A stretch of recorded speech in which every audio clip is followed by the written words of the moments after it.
familypharmacy.com/bill. Save 10% today. That is the Morning O'Reilly Update. More analysis later on. From the Michael's Flooring Outlet Weather Center. I'm meteorologist Chance Koch with your first alert forecast. This morning, temperatures towards the lower 40s will give way to temperatures back towards the mid-60s this afternoon, partly cloudy skies. Into Friday morning, could see some spotty chances of showers, clearing to mostly sunny skies by the afternoon, highs into the lower 70s. This weekend, I want to see a major cool down. Temperatures go from the mid-60s Saturday, back towards the lower 40s into Sunday. Then a first alert weather day has been issued Sunday night into Monday for the potential widespread freeze. From the first alert for Weather Center, I'm meteorologist Chance Koch. All the cool people are listening to Mike Ferguson in the morning on NewsTalkSTL. So, congratulations. Okay, we've all had a day to process it. Those election results on Tuesday, they were bad. Do I still need to talk anybody down off the ledge? Okay, we got to start looking forward. So what's next? Hey, good morning. Happy Thursday to you. Mike Ferguson here. One of the top commentators that I like to talk to, pundits, and when it comes to the results of what happened in these elections, Tony Kinnett from the Tony Kinnett Show, obviously with a Daily Signal as well. And he joined us on Wednesday's program, giving us his take, not even so much on what went well for the Democrats in all those races in Virginia, New Jersey, and New York City and California, but what went wrong for the right, what went wrong for Republicans. And here's the assessment that Tony gave us. Let's be honest about a big night for the Democrats, but not even just Team Blue. This is the radical fringe kind of coming out party of Team Blue. They had a big night last night in a variety of areas. Yeah, they really did. I mean, it was really rough covering it live. I didn't enjoy it. Didn't enjoy it at all. I even made the 5-stack PB&J that Gavin Newsom brings to the table. Right, I did everything I could here to really lean in and get the vibes of the election. And instead, what I ended up seeing was Republicans running Winston Earl Sears, which I'm sorry, I said it since the beginning. She was a horrible candidate. She was a horrible candidate. She had no vision. She had no charisma. She would get out there and she would say, "I'm not Abigail Spanberger." And we would say, well, yeah, you've been lieutenant governor for the last, 4 years. What do you have for Virginia? And she said, "I'm not Abigail Spanberger." And she had some good moments, some moments that I liked, but there was nothing special about her. And that's what you get. Jack Ciattarelli in New Jersey had a better chance, but he got clocked because that is the year of the Karen. We are here. The Democrats are running two types of candidates now. Gone are the old grumpy white men. Gone are the Chuck Schumers and the Tim Walz. Now it is time for every one or two candidates. Either number one, you get the Zoran Mamdanis, the young kind of Barack Obama fill-in, the jihadi goofball idiot socialists. And then on the other side, you get the corporate Karens, middle-aged white women on the left, who are tired of only griping at people at the HOA meetings. And now they're ready to use corporate buzzwords from, whatever office they've run for. That's the future, unfortunately, for the left. Yeah. So when we talk about the future, are we talking about moment in time as in for the next steps? Or is this something that tells us what's coming? And off year elections, 2026, historically, it's tough for the party in power. So does this show a more permanent direction in the Democratic Party or on the left? We're talking about the No Kings people really won some of these races. They did. And this is the real catch here. So I don't believe in the idea that, this is the bellwether for the country. You see some of the gloom and doom. I am nervous that some people whose opinions kind of matter are going to say this is the bellwether. No, we need to change strategies for 2026. I don't think so. A lot of these are very blue areas, and blue areas ran blue people who are very motivated against Trump. Few things can be true here. Number one, the shutdown did hurt Republicans. It hurt Republicans in Virginia for sure. It also is 100% true that right now the left has, again, been able to rally the college-educated, middle-aged white women, which is still a solid enough voting block if no one comes out for the election. These were some low turnout elections. Then they're going to be able to walk through with things. You actually need to get Republicans excited to come out and vote. But to answer your question is, what do I mean by, this is what's next? I mean more like this is the year of the Karen. For the next year, you're going to see the power of old white women.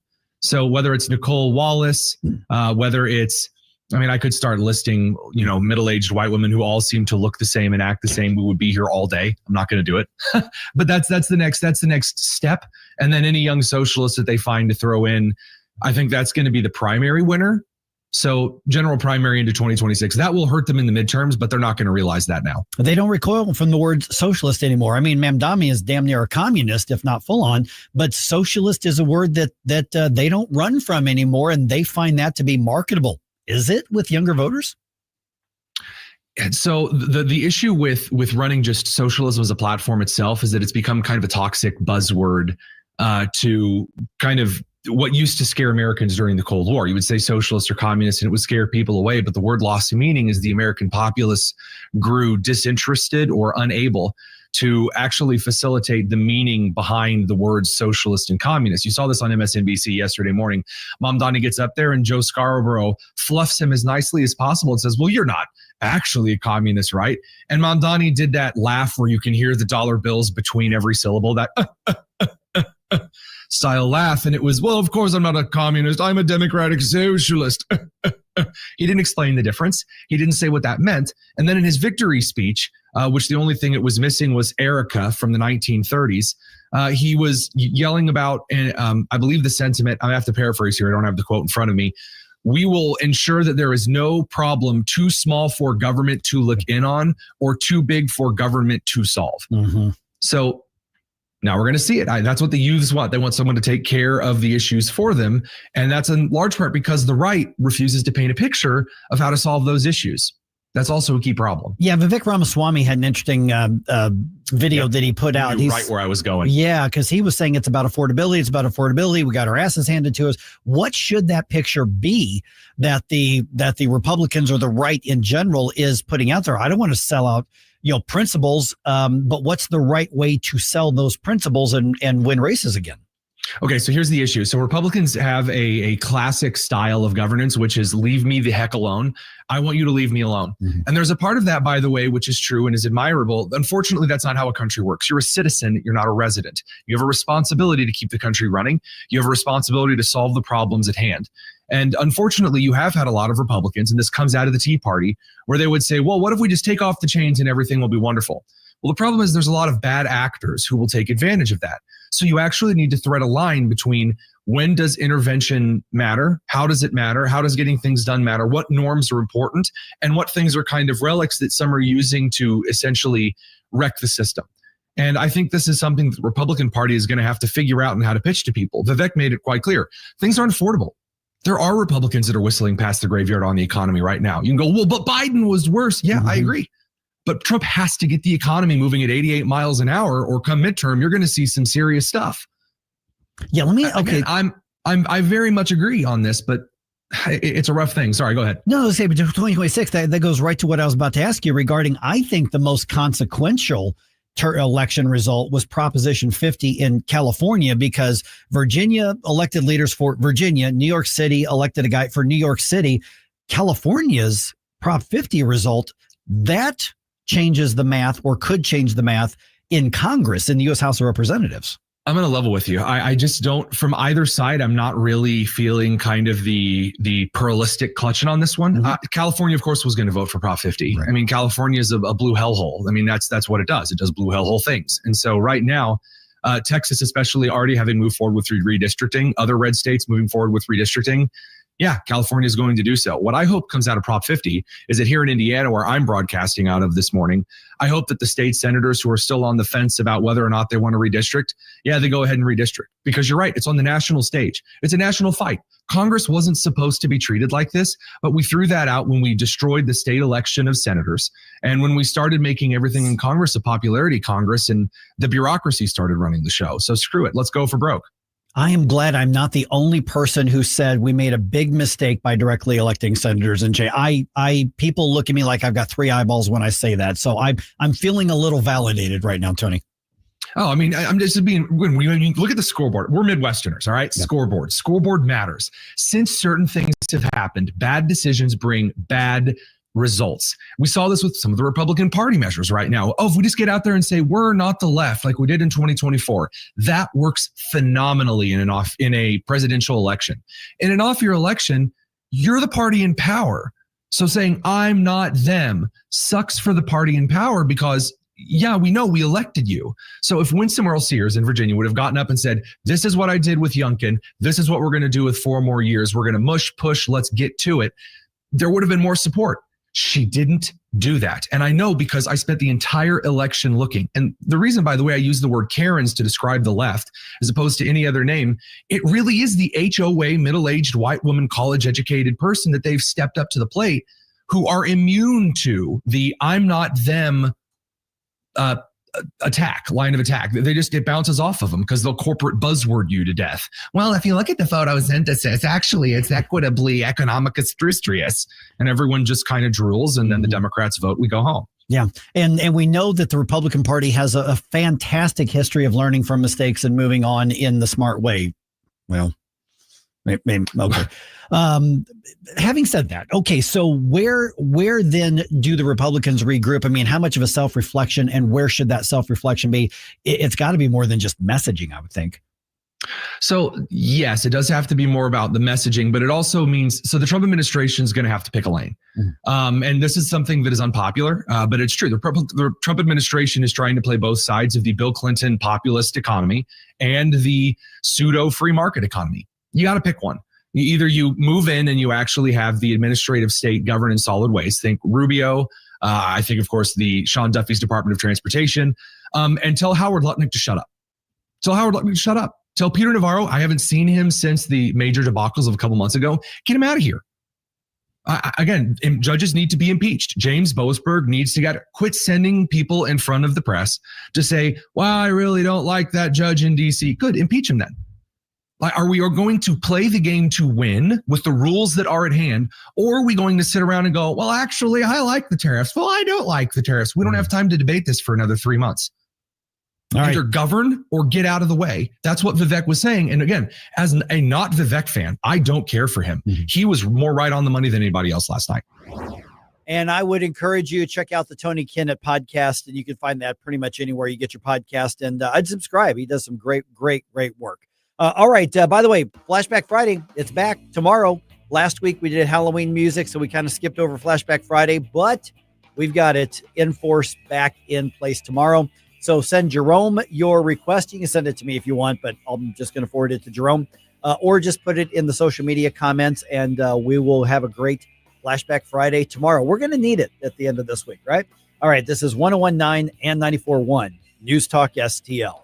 No big old corporate lib AM station telling us what to say here. Conservative talk for St. Louis. This is News Talk STL at 101.9, 94.1, and always streaming at newstalkstl.com.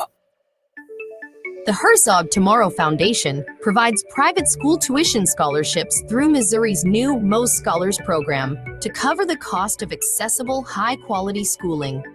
Hi, this is Myella Esser with the Herzog Tomorrow Foundation. Our private school tuition scholarships wouldn't be possible without the support of generous Missouri taxpayers.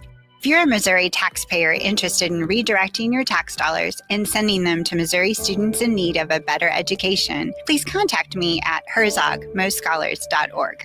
Better education for students creates a better tomorrow for all.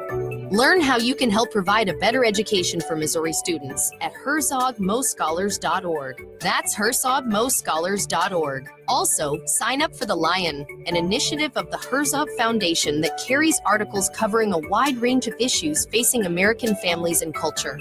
herzogfoundation.com. That's herzogfoundation.com. Report cards are a good way to show how well your kids are doing in class and where they might need improvement. We at the Show Me Institute believe schools should get grades too, so parents can see how their child's school compares to others. That's why we came up with the Missouri School Rankings Project. Click on the website moschoolrankings.org and it's all there. Rankings and letter grades for all the schools in Missouri. The rankings are based on categories such as student performance in English language arts and math, ACT scores, and graduation rates. Then we take the rankings and come up with a grade point average, just like your child has. Each school and district has a grade, and the website is easy to use. And now we've added spending data for every district, so parents, taxpayers, and policymakers can see where the money is going. Don't you want to know how your child's school stacks up? Learn more at showmeinstitute.org. The Show Me Minute has been brought to you by Show Me Institute and Show Me Opportunity.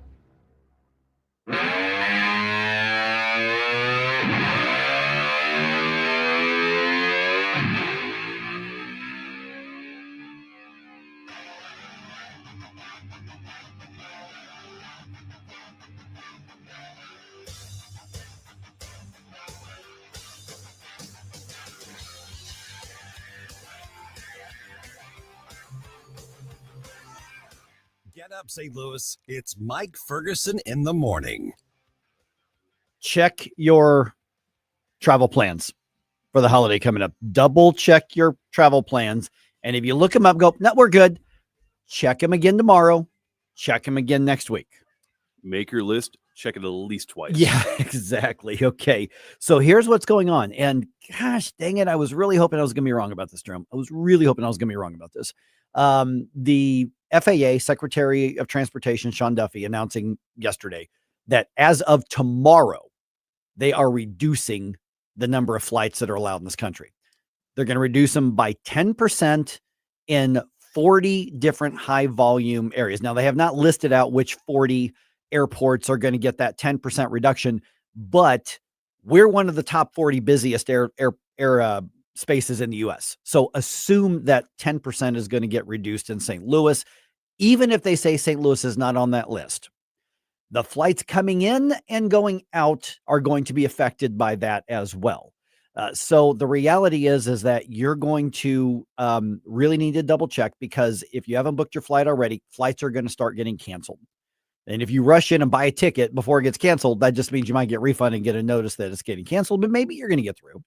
But it also means it could affect a connecting flight as well. And that is going to cause delays. That's going to affect others. So basically, we're looking at a mess that's coming up. And so I actually respect Sean Duffy's position on this. He at one point says, and I think throughout the day, I'll play the soundbite. He says, he called it a gut check. Okay, what's our job? Is it to get as many flights from point A to point B as possible, or is it to make sure 100% of them are safe? Yeah. And he said, as the FAA, the Department of Transportation, our job is to keep it as safe as possible. Okay, I respect that. Yes. Now, is this going to have a ripple effect economically? Absolutely, because we're not just talking about holiday travel. We're talking about business travel. We're talking about, recreational travel. For instance, this past, 2 weekends ago, when I went up to Pennsylvania for the weekend, we saw an entire hockey or soccer, whatever team it was, teenage boys with their coaches all wearing their, go team shirts and all that kind of stuff. But there had to be 20 of them, plus parents and siblings.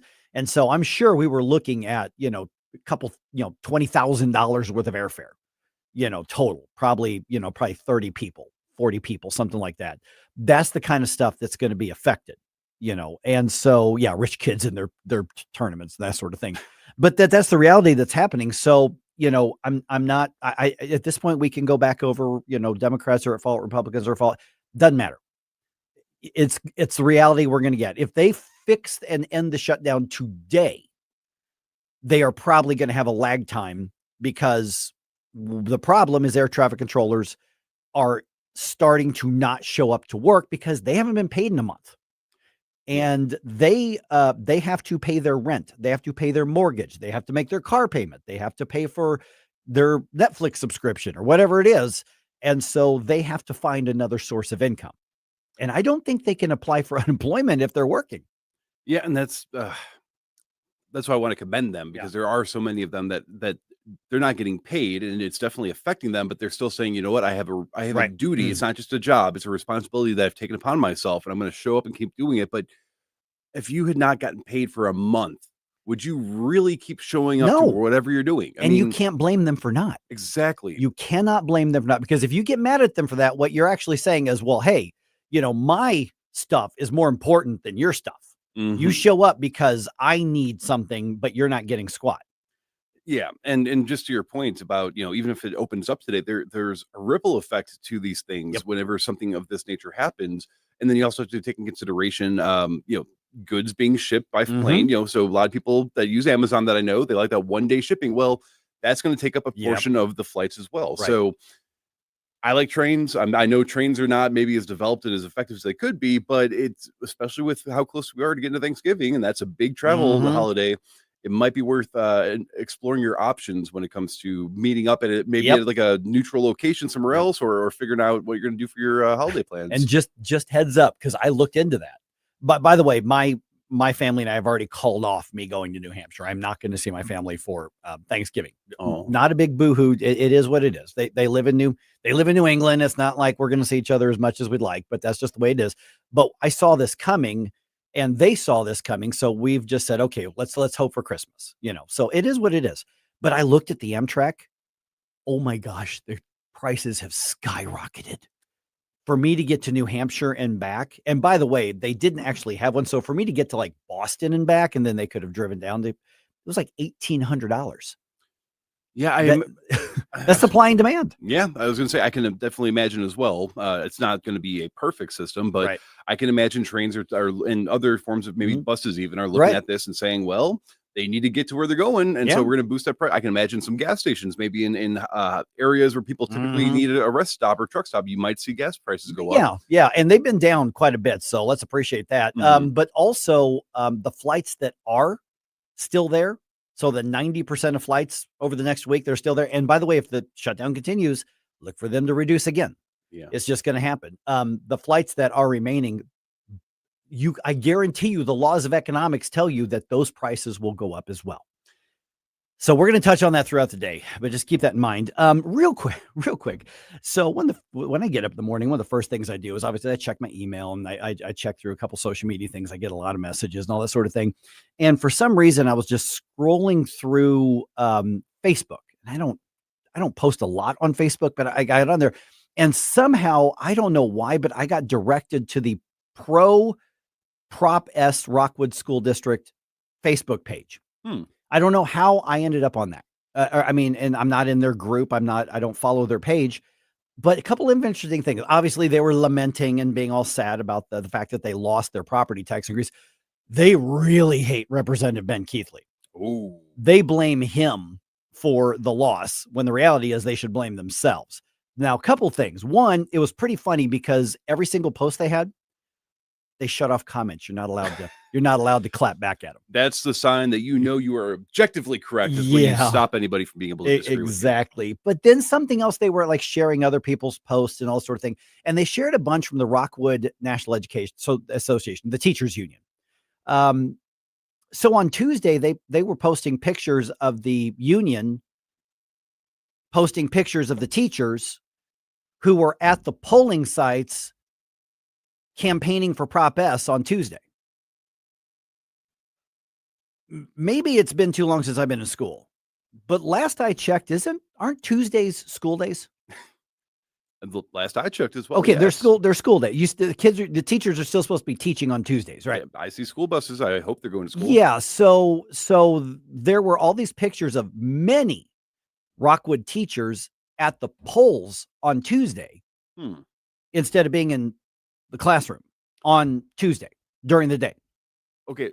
Maybe they had made it into a field trip to show the kids what it looks like when you cast your vote. This is union cajoling kids. Cajoling, that's not a word. Cajoling kids. This is unions trying to milk taxpayers for more money. And the funny part was I was kind of scrolling down through this, and I'm like, wow, this is remarkably stupid that you left this to the public. At one point they were saying it's time for a tax increase. They literally said it. It's time for a tax increase. Jeez. We haven't had a tax increase for a long time. But they were posting signs of, hey, senior citizens, it's a win-win. So just what Ben and just what Niles from Mo Tax Relief Now, everything that they were pointing out that they were saying about, hey, let's get the senior citizens to vote for it because they don't have to pay it. They were bragging about that.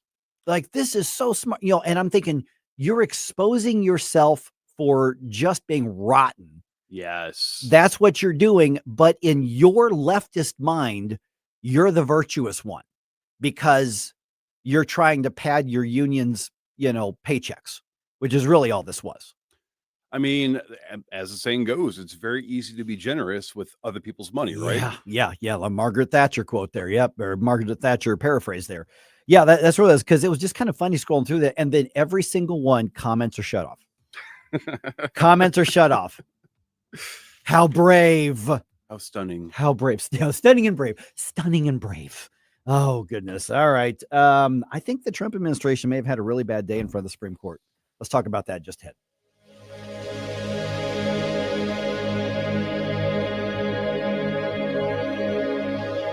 Jamie Allman here, tossing and turning over retirement worries. You're not alone. 3 out of 4 Americans share your concern about having enough saved. But here's the thing. A comfortable retirement isn't out of reach, even if you're planning for 30 or 40 years ahead. Every day, Jeff Portman from the Gemini Wealth Group helps people avoid the critical mistakes that can derail their retirement. Build your path to financial confidence. Visit GeminiWealthGroup.com or call Jeff directly at 314-888-0123. Securities and advisory services offered through LPL Financial, a registered investment advisor, member FINRA, SIPC. Hey, Colombo here for Intervine, a great local company that has customers all across the country due to the quality of their products. Intervine has the best flashlights, lanterns, headlamps, and even batteries, including the new Monster 2000 Lumen waterproof lantern and the Sentinel 2000 self-defense flashlight. Our home and vehicles are full of great Intervine products, and right now you can shop their website and get 25% off your entire purchase just by using my name, Tony, as your promo code. That's promo code Tony at Intervine.com.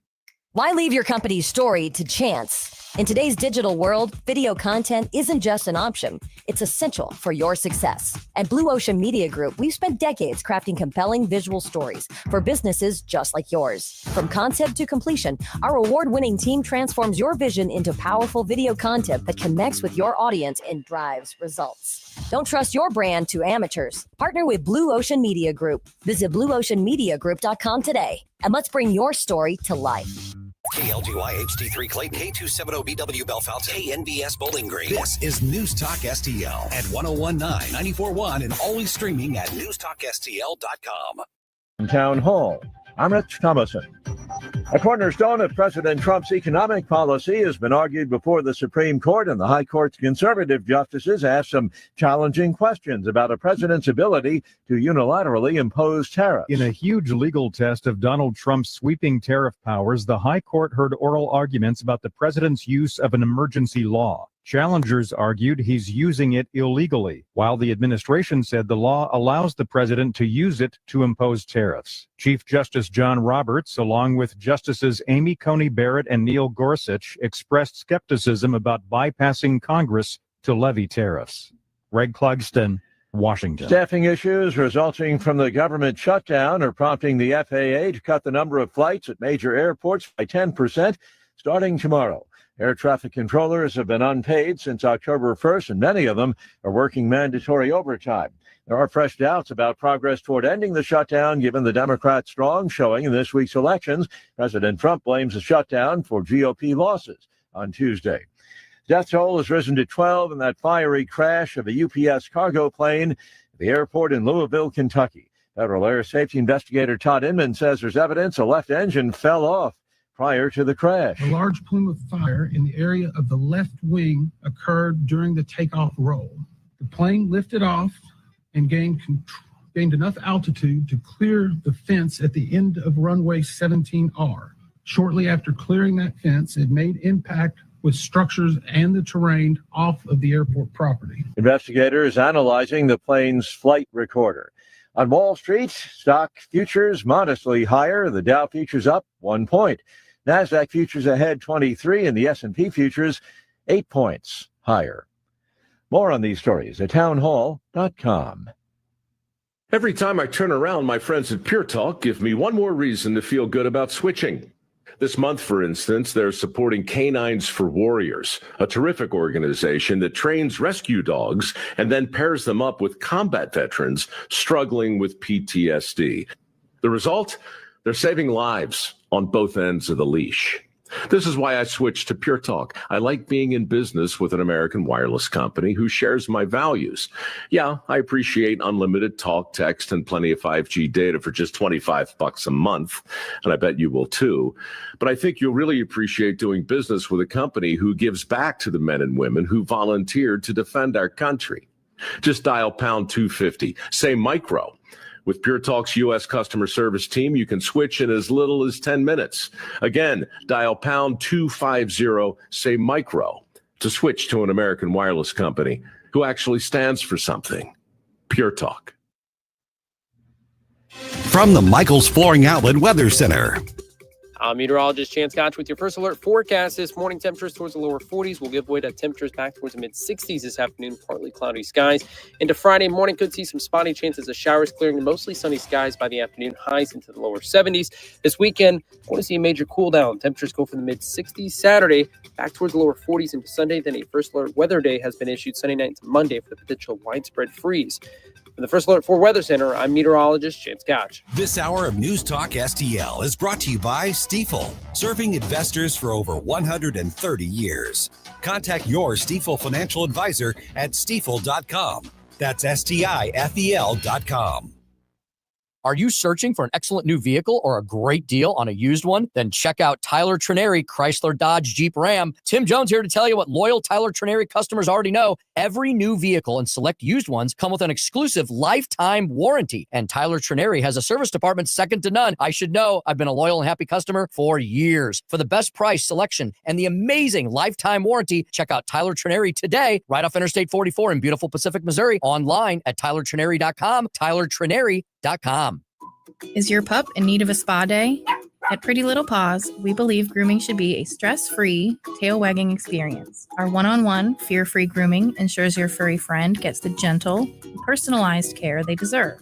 No noisy kennels or long waits, just love, patience, and expert grooming in a calm, relaxing environment. Because a happy pup means a happy you. Pretty Little Paws, with 2 locations in O'Fallon and St. Peters. Visit us online at prettylittlepawsgrooming.com. If you have a phone, you have a radio. Wherever I'm at, home, car, wherever. Download the all-new News Talk STL app. If you have a phone, you have a radio. Just the convenience on the phone. Streaming live on the mobile app. Love the new app. And listen anytime, everywhere. Anywhere. Mike Ferguson. Well, I'm sick and tired of smart guys. Susie Moore. Get out of here and stop playing victim. Get up, can't you hear the alarm? Get up, St. Louis. We have federal regulations that prohibit hunting ducks, and yet it's legal to hunt humans. Mike Ferguson in the morning on News Talk STL. Get up, this is your cousin. All right, let's see here. There's a lot of interesting stuff happening here.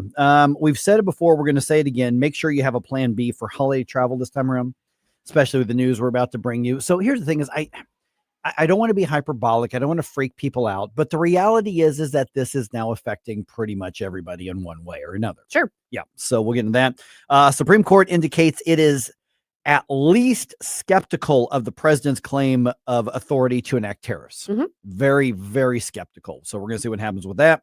And the Blues had the same level of success in Washington, D.C. that good ideas in Congress typically have. That doesn't sound good. No, it doesn't. All right, 6:06 right now. Let's go ahead and dump some news on you. Wake up, America. It all worked out. You know, they got all the news. The morning news dump. All right. So now we're in day, 37 of the shutdown, I think it is. Day 37.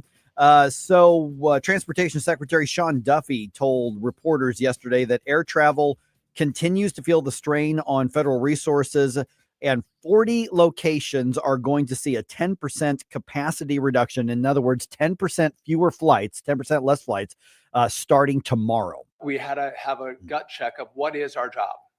Is it to make sure there's, minimal delays or minimal cancellations, or is our job to make sure we make the hard decisions to continue to keep the airspace safe? I actually really respect that take, on that. So the longer that this goes, the more this is going to affect everybody, which is what we've been telling everybody all along. I was just, hoping that it would not affect us as quick. But when you look at what's at stake in the shutdown, listen, hold your ground, Republicans. Democrats are causing this, but at this point, when it comes to our holiday travel, when it comes to what's happening with us, there's the who's to blame, and then there's okay, how do we deal with it? Correct. Yeah, there's 2 separate analyses there, but I think that Duffy's doing what they can possibly do about this, but it is getting to the point where safety is. Yeah, safety is paramount, but it's getting to be a little tricky. Right. My guess is week after week, there'll be just additional reductions because what's happening is there are additional air traffic controllers who are like, No, I got a DoorDash. I gotta go Right. do something else. I gotta do IT consulting. I gotta go take a temp job somewhere in order to pay whatever bills that I have. And you can't be mad at them. So if you No. don't be mad at the air traffic controllers who aren't showing up. They're not getting paid, you Yeah. know, and they still have bills to pay. So don't be mad at them. Not their fault. Yeah, be mad at the Democrats who for 14 times have chosen to keep the government shut down. Yep. All right, we're going to have more of that throughout the day here. Okay, Supreme Court heard arguments Wednesday regarding President Trump's claim to have the unilateral authority to impose tariffs. I mean, that's really what we're talking about is the unilateral authority, not necessarily tariffs. Attorney General Pam Bondi saying that the president has full authority to implement these policies, and she was on Fox and Friends saying they really like their chances before the Supreme Court. President Trump just secured one of the greatest trade deals in the history of our country with Asia and other countries. And he has to be able to do that to protect America. And he firmly has the right to do that under the law. Okay, well, we'll see. We'll see. Yeah. I mean, whether or not she's looking at the law the way that is accurate. Yeah. Or at least the way the Supreme Court's going to look at it. That's what we don't know. And having heard the argument yesterday, it being a complex issue, it's probably going to be February, March, April, maybe before they rule on this. Although I do think that they will try and rule on the, I don't think they're going to save it till the end of June. Yeah. Excuse me, I'm getting choked up. Probably sooner rather than later. So during those arguments, Justice Neil Gorsuch was questioning U.S. Solicitor General John Sauer on limitations of presidential authority. Could Congress delegate to the president the power to regulate commerce with foreign nations as he sees fit, to lay and collect duties as he sees fit? We don't assert that here. That would be a much harder case now in 1790. Isn't that the logic of your view, though? I don't think so. Yeah. So honestly, I think that the administration had kind of a rough day yesterday. If you, I wasn't able to listen to the whole argument. I listened to the first hour, so I mostly heard Sauer's argument, although I heard part of the other side. And that there were holes poked in some of their points as well. I think Sauer had the uphill battle with this, right? And he was definitely getting some very, very probing questions, but that doesn't always tell you how it's going to end up. That tells you that the justices know they want to explore all of the different nooks and crannies of the issues, the logic of it, because when they're putting together their opinions, they've got to make sure that they've kind of covered all those bases. So sometimes you think it went really bad and it doesn't end up that way, but just from the feel of it, the administration is on the short end of the stick with this. I don't know what that's going to end up looking like, though, because I do think one of the things that the justices were very concerned about was, okay, what kind of mess does this create if we say, no, you can't do these tariffs because you already implemented them and have been collecting the money. Right. So, I mean, they're weighing it all. Yeah. Yeah. So it's going to be fascinating to see what happens. At 7:05, Professor Phil Magness from the Independent Institute going to be with us. Check out his thread on X because he was kind of live. He was live tweeting or whatever you call it now on that as well. So that's going to be interesting here. All right. More federal relief for tornado recovering is coming to St. Louis. Senator Eric Schmidt made that announcement. FEMA is transferring $58 million to projects related to the May disaster. Now that money is going to go to state and local agencies on the ground and the U.S. Army Corps of Engineers work in the region. Those funds are part of an overall $180 million disaster funding plan that's already been approved, already set aside. So the government shutdown should not affect that money getting to where it's supposed to go. Yeah. So don't freak out about that. So, all right, let's talk SNAP here for a moment here. So the president is kind of going back and forth on where he's standing on SNAP. First, he said, yeah, we're complying. We'll get the money and send it out. Then he goes, you know what? We're not going to do it until the Democrats reopen the government. And then he says, okay, we're complying again. So at the moment, he says we're going to be sending out the money. So the president was speaking to Republican senators at the White House, claiming that he wants to reform SNAP. And that was, of course, after he was threatening to defy the court order, which since then he's sort of backtracked on. That was for people that really had problems, down and out, people that really had problems. But during Biden, they gave it to anybody that wanted it. I think it's something you have to talk about because the numbers are incredible. I don't think anybody should disagree that there should be massive reform of the program. The president and the administration are right about that. Well, no one should disagree with that, but I'm sure there are people who would. Yeah. I mean, anybody who says, no, it's fine just the way it is, make it bigger.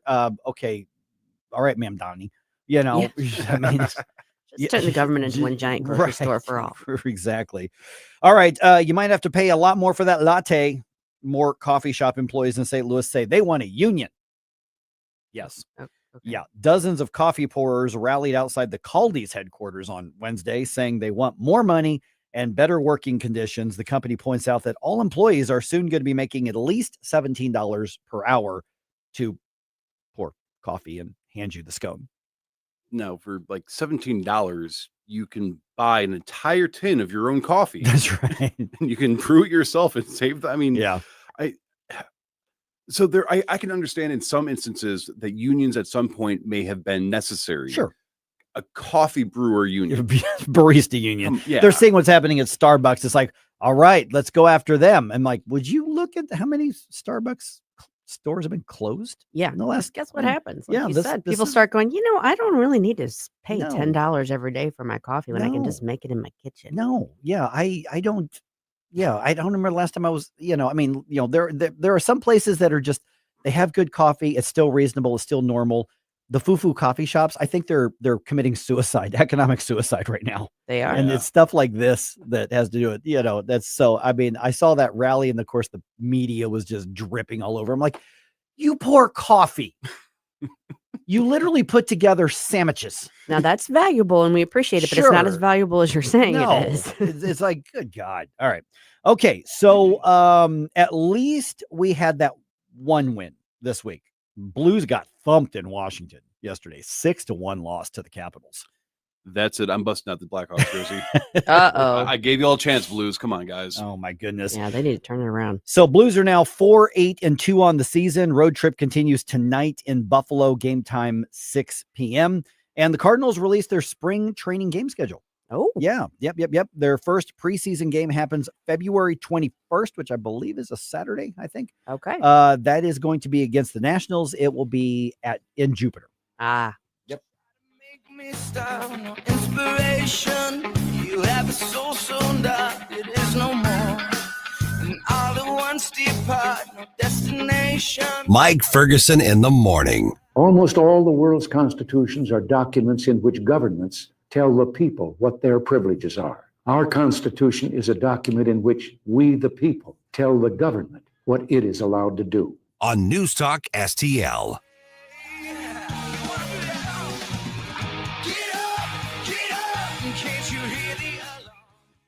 All right. Speaking of holidays coming up, Thanksgiving, I was talking to my friend Ryan from Nutrition Stop the other day.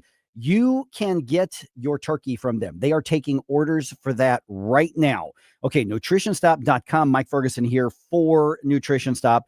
So they're going to be carrying local pasture-raised turkey, and these are coming from Buttonwood Farms. So we're talking about the actual non-processed, not basically a lot of turkeys you get, you're like, look how plump that is. They just inject water or other solutions into it. This is the real thing.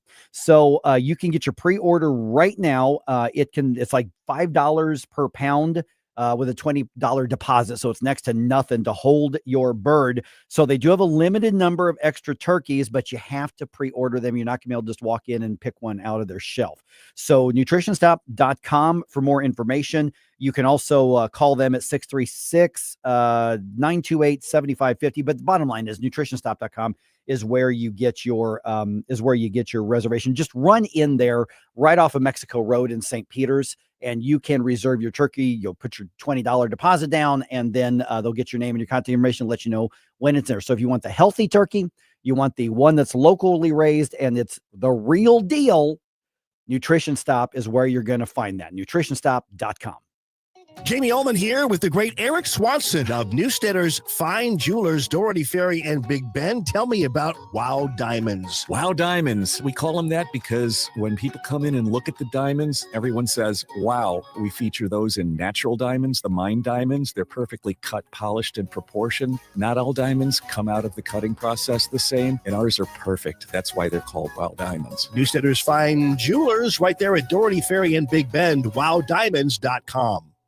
This is the story of the one. He's responsible for keeping a leading healthcare facility clean and safe. And he trusts Grainger's high-quality HVAC cleaning and safety products, combined with their world-class supply chain, to consistently deliver, ensuring he's covered inside and out, so he can focus on keeping his facility clean to help protect the health of everyone inside. Call 1-800-GRAINGER, click Grainger.com, or just stop by. Grainger, for the ones who get it done. During tax season, your personal info travels to a lot of places you can't control. Between payroll, your home office, your tax preparer, and the IRS, if your W-2 gets exposed, that's just the ticket for identity thieves.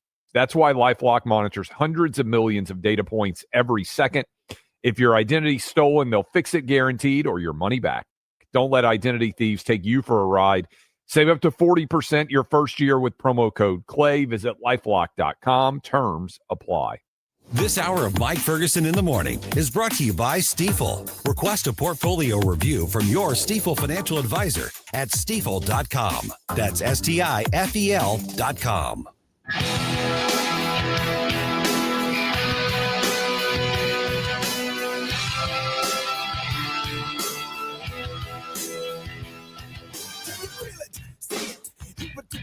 If you can't, then it doesn't matter anyway. You will never understand it because it happens too fast. And it feels so good, it's like walking the glass. I love that you're starting your day off right with Mike Ferguson in the morning. It's your boy Joe Pags. Talk to you tonight. But now let's get back to Mike.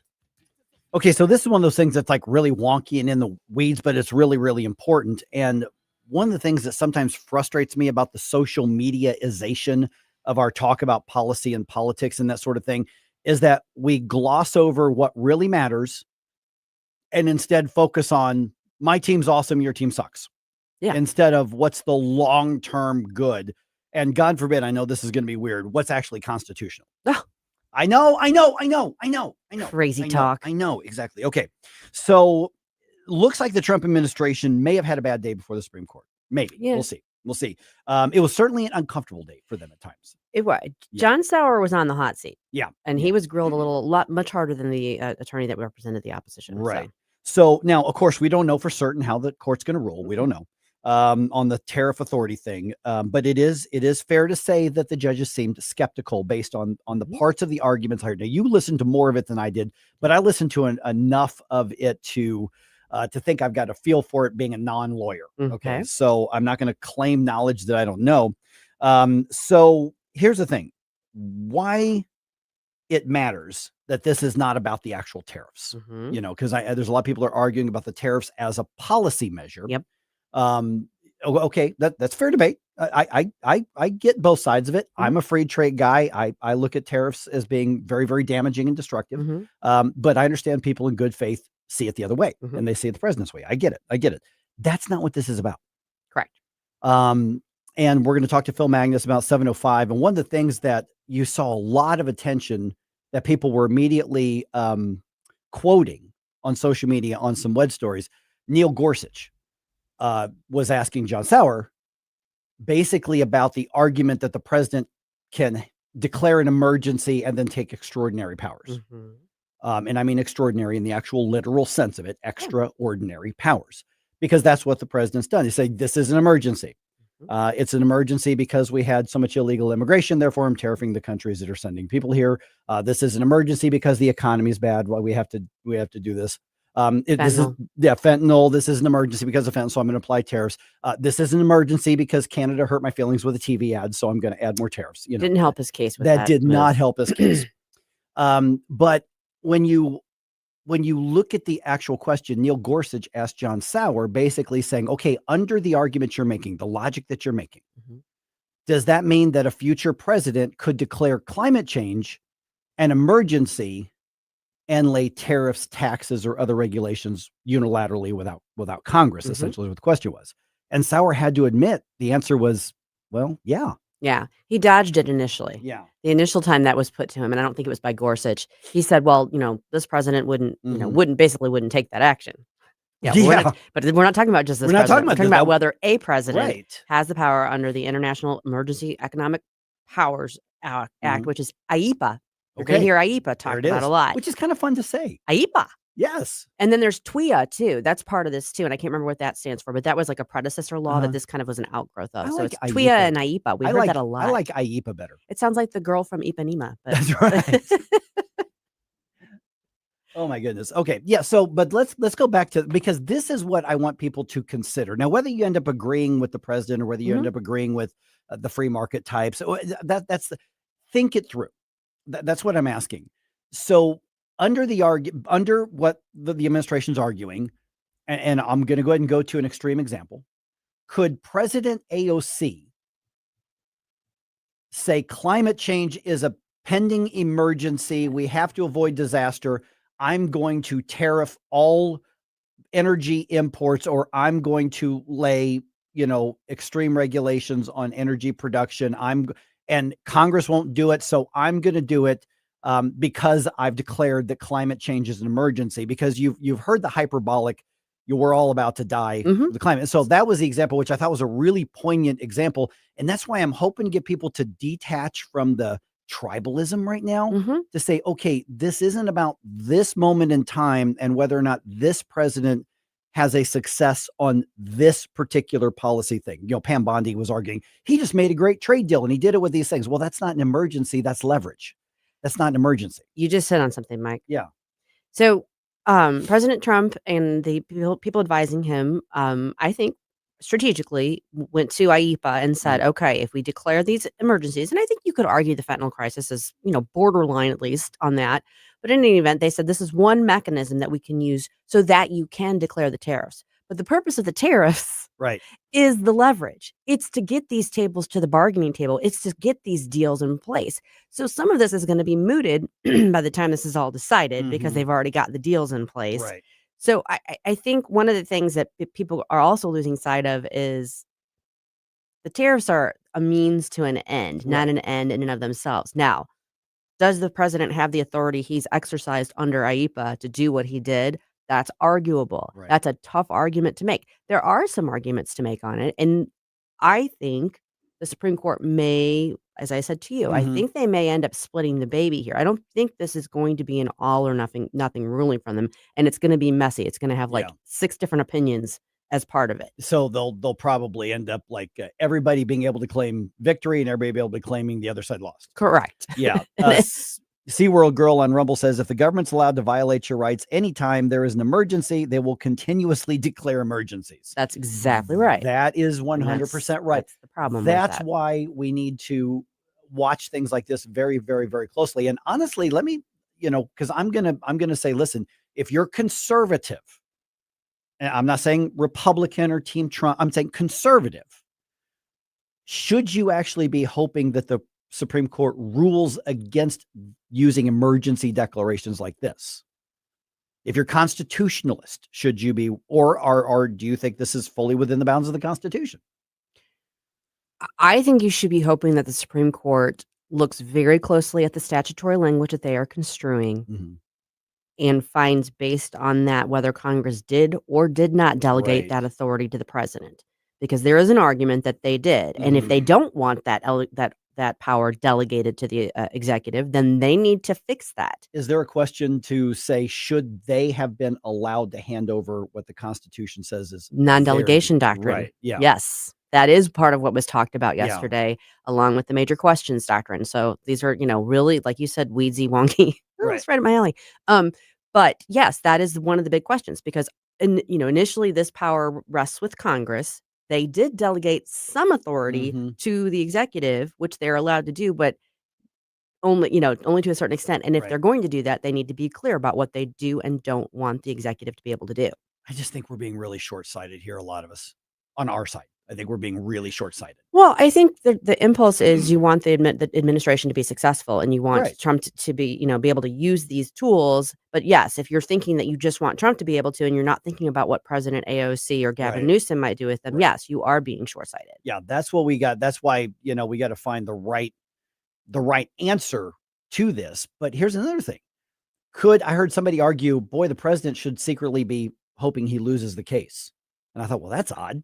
They said, well, if they get rid of the tariffs, the economy is likely going to start improving because cost will start going down. That's probably true. So he can say, I stuck to my guns. That darn Supreme Court overruled me. Those activist judges that I appointed, they overruled me, but then he can still take credit for an improving economy going into the next couple of election cycles. I don't think that hasn't crossed. I'm doing double negatives. Yeah. I suspect that has crossed the mind of the Yeah. people who are making these decisions for the Yeah. Trump administration. Yeah. Yeah. So it may not be all bad, but my gut instinct, and this is where people get mad at me. I get it. All right. I'm getting my knives out. That's right. My gut instinct is that when any politician or political body claims, just give me all the power, I don't care if I like them or not. I don't like that because of what it creates. You don't want to do an end run around the Constitution just because Yeah. you like the person who has the power right now. Right. You don't want to do that. Yeah, and I mean, you raised a question yesterday: is the Constitution a restrictive document or is it a permissive document? And to my understanding, when you look at the spirit of what was written, as well as the commentary that was provided around what was written, it is a restrictive document towards the government. So just because our team is winning right now and we're rooting for them does not mean that we should be necessarily trying to ignoring the rule book, so to speak. Right. You can like a sports team, but if you find out that they're doing things that they shouldn't be doing, then you need to, of course, reel that back. So I don't think that this will be, an end of the world catastrophe thing. Sure. If it does go through and it's like, no, the president can do that. I don't like tariffs either, but I do think we do definitely need to be careful that just because it's our side right now, that doesn't become the standard going forward for who, even if it's another Republican in the future. I mean, there could be, there are Republicans on our side that we definitely probably would not want to be president that could potentially get elected. Oh, I can think of a few. So, Susie, is it even realistic to say, okay, if the Supreme Court, as you lawyers like to call it, split the baby, is there any point in trying to say, well, here's how they would do it? Or is it could be a million different things, and that would be kind of an exercise in futility? It could be a couple of different ways. It could be topic specific. They could say, well, but that's a problem in and of itself, because there's a question about whether they can review whether the president's declaration of an emergency is valid or not. Right. Is that determination by the executive judicially reviewable? That's its own issue. But they could say yes on the fentanyl and no on some of the other stuff, which would be really weird. Or they could say no, but what's already been done is done. This is future looking, so that they don't have to reel back in everything. There's a lot of different ways. Yeah. So just keep the big picture in mind. That's all I'm asking. And when you do it in mind with who is president in 2029. Yeah. That's how I would ask you to look at this sort of thing for the U.S. Supreme Court. Think of it in terms of how would it apply to the next president, and recognize the next president may not be your choice. Right. It may not be who you want. Stuff is hitting the fan. The FAA says it's going to allow fewer flights starting this week because of the shutdown. And at 6:35, we're going to dig into what that means for you.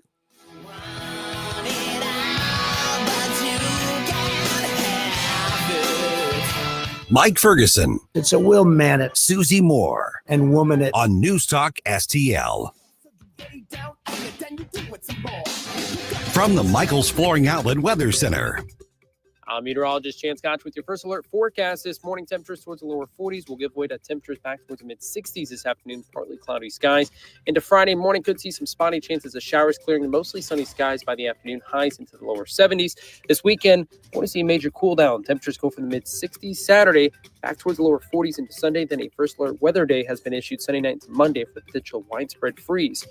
From the First Alert 4 Weather Center, I'm meteorologist Chance Gotch. Hey, firearms enthusiast. Looking for a family and veteran-owned shop with a wide selection of products and services? Head to DG Firearms, 115 Business Highway 61 North in Bowling Green. DG Firearms has been your one-stop shop for custom ARs, Cerakoting, laser engraving, gunsmithing, suppressors, ammo, and reloading supplies. DG Firearms, 115 Business Highway 61 North in Bowling Green. And online at dgfirearmsllc.com. Why are you going to work? It's Sunday. It's a brand new show on News Talk STL. JC's Sunday Showgram. This week, we'll talk about some of the crazy lawsuits I've been involved in. Plus, back in the VCR days, some of us had a lot of trouble with the clock, especially at daylight saving time. And we'll talk about the scandalous radio people who took the money and ran, trying to sell you on scams like body solutions. Sunday morning, 7 to 9. Then podcast each Monday on NewsTalkSTL.com. This December 13th, join wreaths across America at Belle Reve Garden Cemetery as we remember the fallen, honor those who serve, and teach our children the value of freedom. Help us lay remembrance wreaths on the graves of our fallen heroes. Sponsor a wreath, volunteer, or bring your family to this meaningful tribute to our veterans, because every hero deserves to be remembered. Learn more and sponsor a wreath. Visit NewsTalkSTL.com. Tim Jones and Chris Arps in the afternoon. Military pay is at risk of being cut off due to the shutdown. We'll ask Steve Bucci how this affects our military readiness at 420. Tim Jones and Chris Arps. Weekdays at 4 on News Talk STL.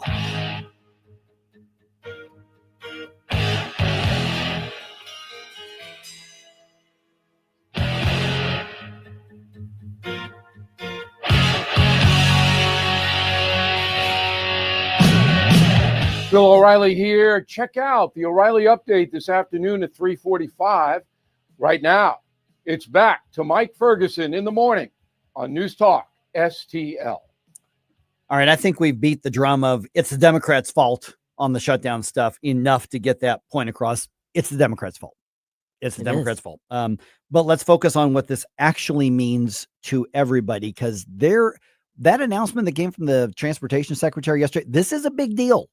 So let's talk about how it affects you. We'll get to that in just a moment here, but there is so much to keep track of. So let's make sure you're up to date.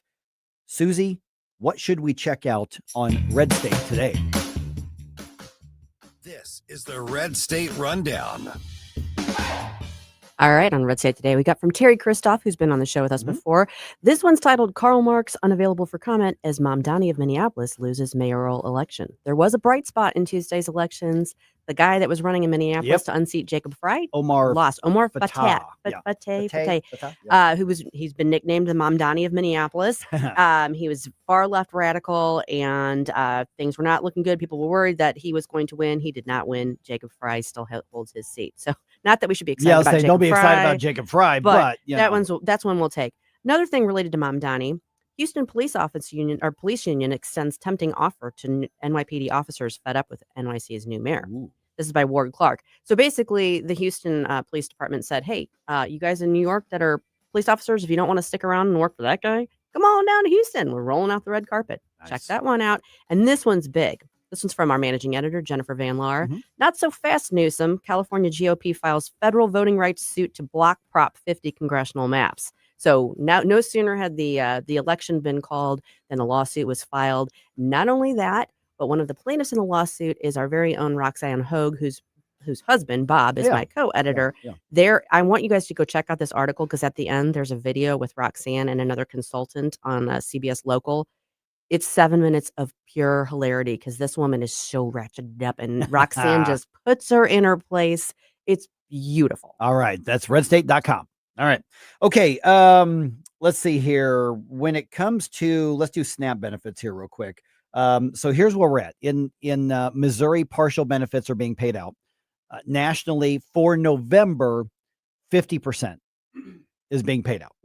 Now, I don't know when that's going to hit the EBT cards. I don't know that they've hit it yet, but it could be any, it could be any day now. But it's going to be 50%, and that's only November. They are going month by month by month on this. Yeah. I mean, they even working with the contingency funds, which they were, everybody went to court over. Right.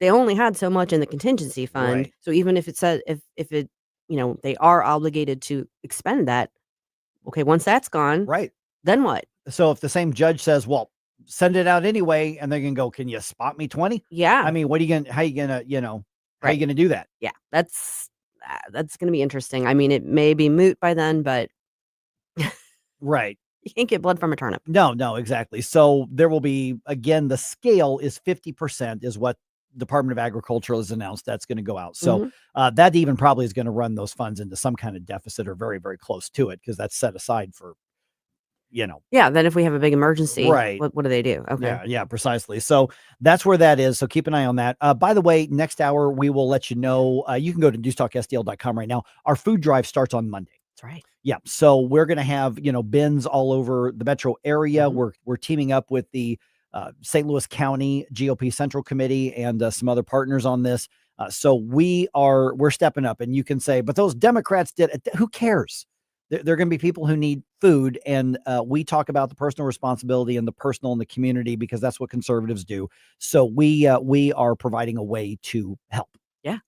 Yeah, we can point fingers where we can find solutions, and I personally prefer solutions over just finger pointing. Now, Jay Monty does have an interesting solution to the SNAP problem, though. Yes, okay. It's only 3 words.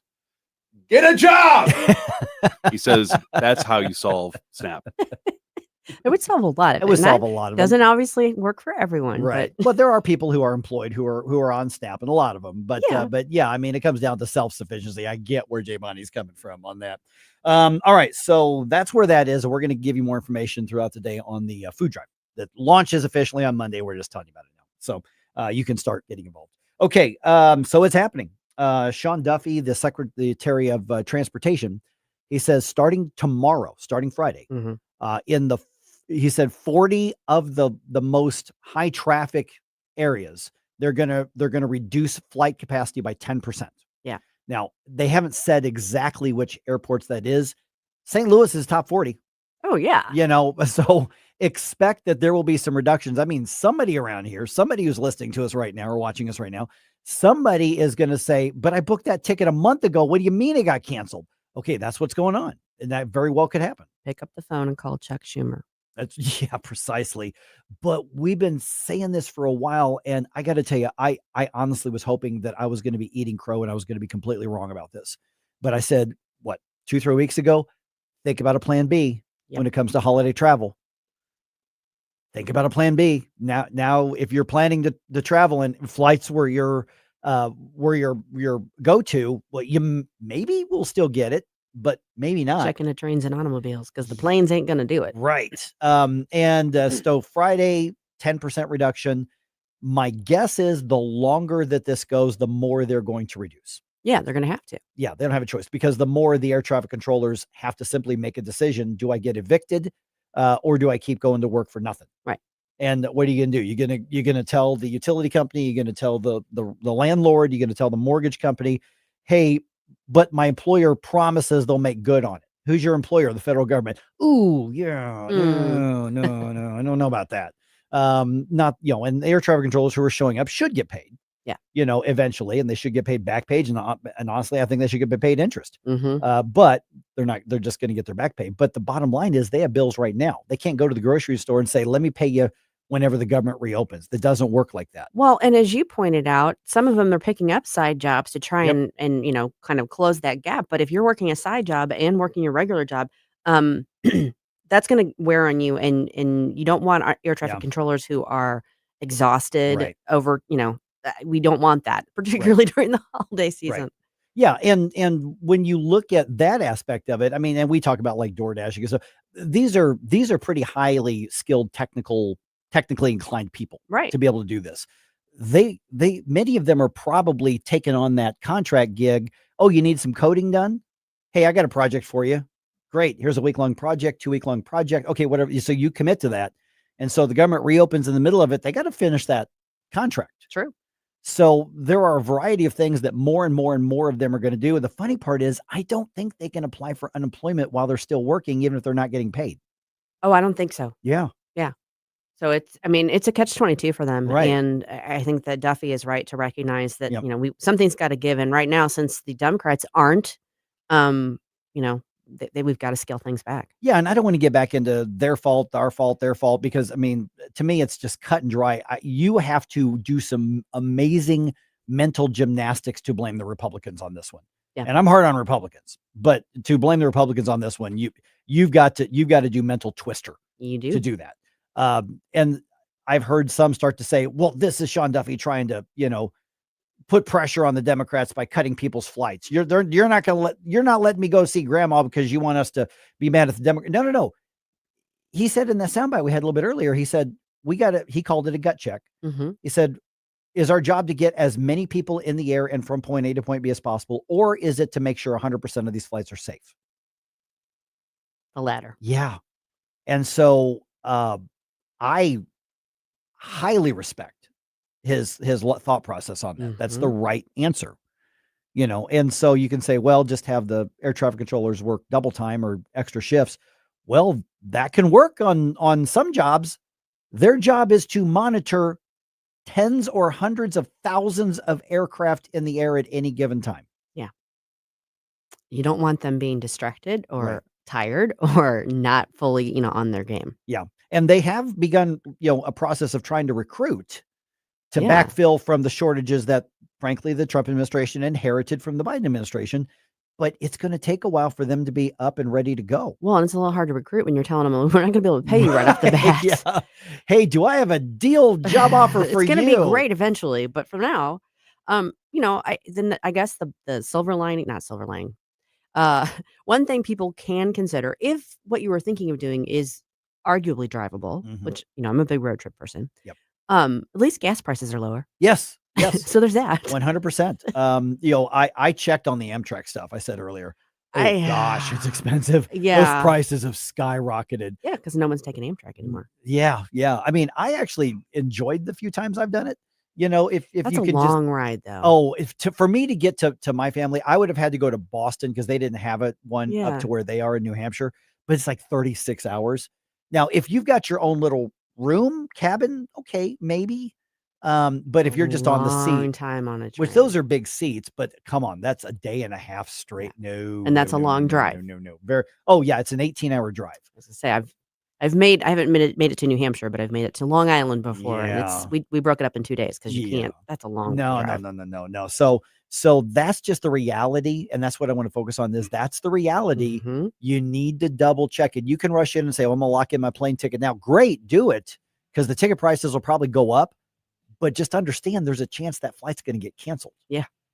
No guarantee. Right now, there's a 10% chance it's going to get canceled, and that's going to go up with each passing week. Now, as we prepare for potentially the cost of travel to go up, are you ready to pay more for that cup of coffee? For your Kafifi Dance coffee? At $6.50, we'll update you on the plight of the poor downtrodden baristas. That's in the news dump.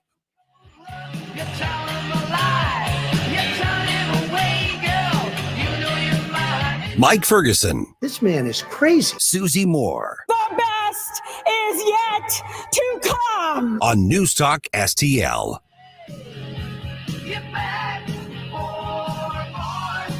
St. Louis's place to talk. Freedom of speech is one of the anchors of our society. NewsTalk STL. Concerned about the condition of your windows driving up your energy bills? I was too. It's only called STL Windows and Doors. Their Provia windows combine old world craftsmanship the professional way, the Provia way, with over 65 years of combined experience, locally owned, offering competitive pricing and personalized service that the big box companies can't match. Call today for your free in-home estimate and start saving tomorrow. 314-277-5952 or stlwindowsanddoors.com.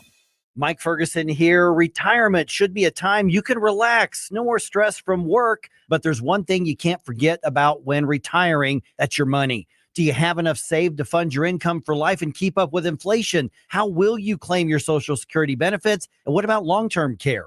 The ClearPath Wealth Management Group at Stifel is here to help answer all of these questions. You can hear their latest views on the markets and investing during On the Money, hosted by Stifel financial advisors Bob Stockdale and Eric Robert, every Saturday morning at 9, right here on News Talk STL. They can help you get organized, guide you through critical retirement decisions, and create an investment portfolio designed around your needs. To schedule your free retirement plan consultation, go to clearpathinvesting.com. That's clearpathinvesting.com. NewsTalkSTL.com or call 636-695-2650, 636-695-2650. Stiefel Nicholas and Company Incorporated, member SIPC and NYSE. When water troubles strike, call the family you can trust. Tim Jones here for Ambassador Plumbing, serving our community since 2018 with 25 years of master plumbing expertise from Tim Morris and his handpicked team. Whether it's a simple faucet repair or a complete bathroom remodel, if water runs to it or through it, they do it. From residential service calls to commercial to new construction, the folks at Ambassador are your neighbors treating you like family. Ambassador Plumbing, where faith meets craftsmanship. 636-383-6932 or ambassadorplumbing.com. That's ambassadorplumbing.com. This hour of Mike Ferguson in the Morning is brought to you by Stiefel. Request a portfolio review from your Stiefel financial advisor at stiefel.com. That's STIFEL.com.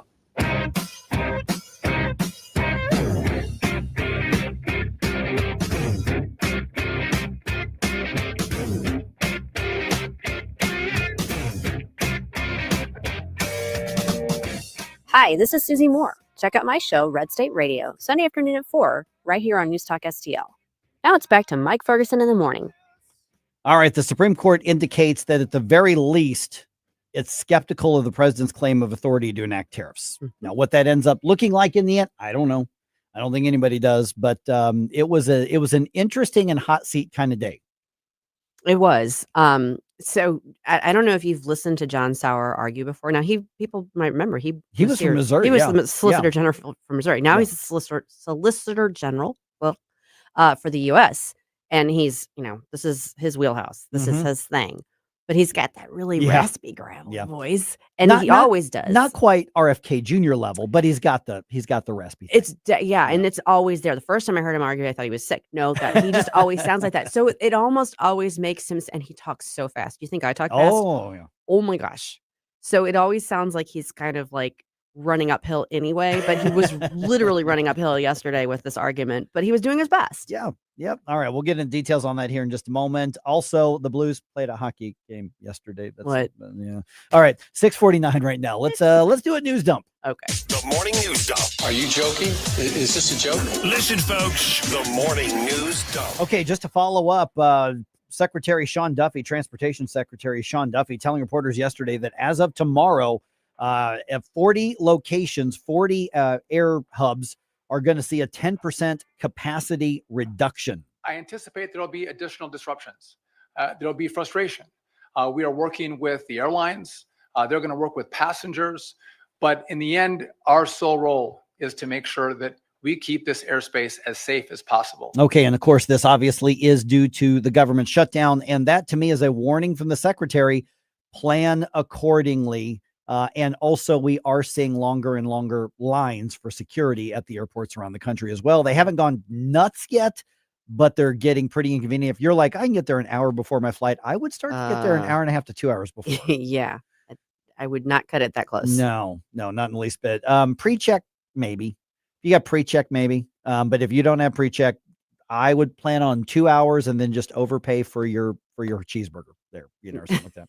You're definitely going to overpay for it. Yeah. All right. The Supreme Court hearing arguments on the legality of President Trump's tariffs. At the heart of the case is the president's move to invoke the International Emergency Economic Powers Act, or AIPA, as justification for the tariffs, something that lower courts and a federal appeals court have ruled is illegal. Yep. Okay. So both liberal and conservative justices expressing concern over the legality of the use of those tariffs. Again, not the tariffs, the way they're being used. Justice Neil Gorsuch questioning U.S. Solicitor General John Sauer on the limitations of presidential authority. Could Congress delegate to the president the power to regulate commerce with foreign nations as he sees fit, to lay and collect duties as he sees fit? We don't assert that here. That would be a much harder case now in 1790. Isn't that the logic of your view, though? I don't think so. And so there was that's a normal tit for tat that you see. It in is. That. So, but it does kind of give you a little bit of indication of what it is that the justices, how they're framing it in their mind. Right. Like how far can you stretch this? Are you overstepping here? I love Gorsuch's calm, methodical, the way that he approaches it all. It's great. I will note that Sonia Sotomayor at one point yesterday jumped in. He was responding to one of the other justices. It might have been Kagan. It might have been Jackson. And she said, why don't you just answer her question? I mean, it was so snotty. She's so snotty during some of these. And it's weird to me. I actually tweeted this out yesterday. Sorry, I'm going a little tangent here. Have at it. When I listen to them, like, I know their voices, Mhm. except for Elena Kagan and Sonia Sotomayor have a similar voice-ish. But it's kind of like that northeastern kind of almost Bronxy, New Yorky sound to Right. them. But Kagan's arguments are more refined, so eventually I can listen to what they're saying and go, "Oh no, that's Sotomayor. That's not Kagan." And then John Roberts and Sam Alito Yeah. have a similar voice. The other ones I can all pick out. Mhm. So it's like you're listening, you're like, "Wait, is that which one is that? Which one is that?" And you can always tell when it's Sonia Sotomayor because she gets rude and snippy with the the Trump administration. Wasn't she argues. the one that was never a judge before getting appointed to the Supreme Kagan Court? was. Kagan was. Yeah. Kagan was. Yeah. Okay, that's what it was. Yeah, All right. and she's actually the one that's the most reasonable of the liberals on the court. Mhm. She will side with the conservative justices on some, on some issues. And when she asks questions, I mean, she makes sense. Good. She knows what she's talking about. You may not agree with her, but she's my favorite of the liberals. Just be able to intellectually defend your Yeah, position. which If she I end can. up disagreeing with you, just have an intellectual defense. She can. Yeah. Ketanji, Sonia, not Oh, so much. No. My goodness, no. All right. More federal relief for tornado recovery is coming to St. Louis. Senator Good. Eric Schmidt announcing that FEMA is transferring $58 million to projects related to that May disaster. The money is going to go to state and local agencies on the ground and the U.S. Army Corps of Engineers work that's happening in the region as well. The funds are part of an overall $180 million disaster funding plan that's already been approved and the money's already been set aside. Mhm. So, Susie, the shutdown should not affect those I don't believe disaster so. funds coming Yeah, to St. Louis. that's already part of the baked in thing. Yep. I think. Yeah, they got that done before, all this Mhm. nonsense happened. All right, you might have to pay a lot more for that Americano, that latte, that macchiato, that scone. I used to love coffee shop culture. I'm kind of over it at this point. I'm just saying, just give me a donut shop like Mario's. I'm fine. Yeah. Just saying. But more coffee shop employees in St. Louis say they want a union.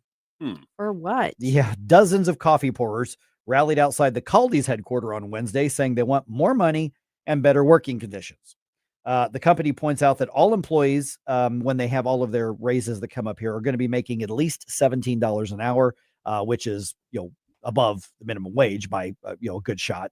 But so the day one coffee pourer is making $17 an hour, and they're like, we want a union because we want to pay a good part of that out to the union to rent our job and end up behind on money. And fund Democratic candidates. Oh wait, Oof, sorry. yeah. Well, I want to know more about the working conditions. What I saw in the article, one of them said, well, like during the summer, the air conditioner broke and it was really hot and this guy really struggled. Okay. Did they fix the air conditioner? Well, I'm sure they did at some point. I'm sure it was uncomfortable.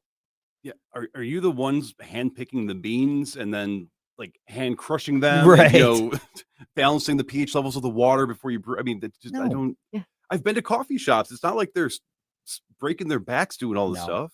Oh, it's what you'd find in almost any food service Right. Or retail. place. Yeah. I mean, is it hard work? Yeah, it can be. yeah. Absolutely. You're on your feet. You got to dodge around people. It's hectic, that sort Yeah. of thing. But if I really want to know what their demands are for improving Right. working conditions. Yeah. I would like to know. Oh, good God. All right. Turning Point USA CEO Erica Kirk on Jesse Waters Primetime for her first exclusive TV interview in the past 2 months since her husband, Charlie Kirk, was assassinated. So while speaking with Jesse Waters, she commented on the moment that Charlie Kirk was killed. The way the bullet hit him, he died instantaneously.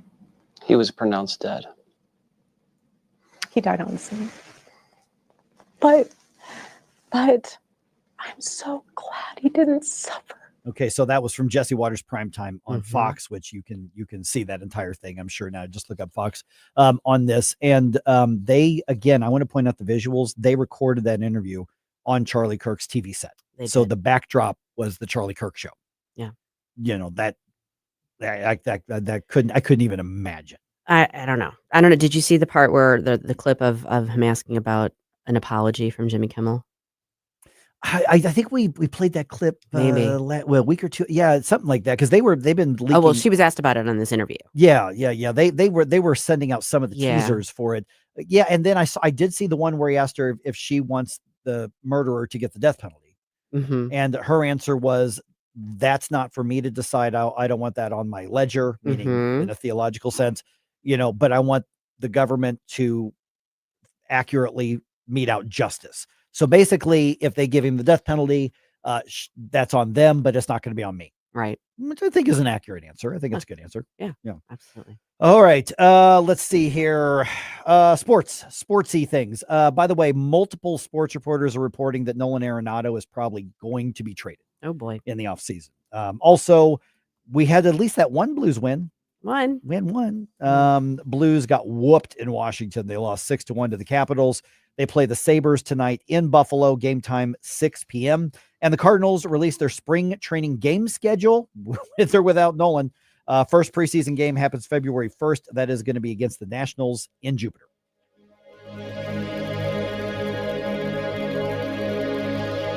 Are the days of a personal doctor gone? Not at Body of Health Direct Primary Care. I'm Dr. Randy Tobler to share how our design is putting the care back into healthcare. Plain and simple, our members, not insurance companies, get our exclusive focus. That means same or next day appointments, responsive answers to your concerns, and a no-spin, big tool chest approach. It's about time you get serious time devoted to your medical needs. To learn about healthcare the way it ought to be, schedule a discovery call today at bodyofhealth.com. That's bodyofhealth.com. Hey, News Talk STL listeners, this is Levi with Reach Reproductive Health. So first, I want to say thank you for standing in the gap for life, because truly it's because of people like you that many babies who otherwise would have been aborted are living today. I'm grateful to be fighting this cause with you. I'd like to invite you out to Reach's inaugural annual gala. It's our stakeholders launch. We're having it November the 6th at 6 p.m. at the Commons in Chesterfield. Space really is limited, so I want you to RSVP right now. Go grab your spot at outreachforlife.org. That's outreachforlife.org. Hi, this is St. Louis County Councilman Mark Harder reminding you to check out my new show this weekend. The St. Louis County Insider with Councilman Mark Harder. That's me. Every Sunday evening at 5, we will explore with you behind-the-scenes stories and information that you won't hear anywhere else. Plus, we talk to decision makers and influencers that have impact on what's going on in St. Louis County and beyond. The St. Louis County Insider with Councilman Mark Harder. I'll talk to you Sunday night at 5, only on News Talk STL. I'm Missouri Attorney General Catherine Hanaway. Fraud and scams can strike anyone. My office works to ensure that Missouri is free from deception and unfair practices.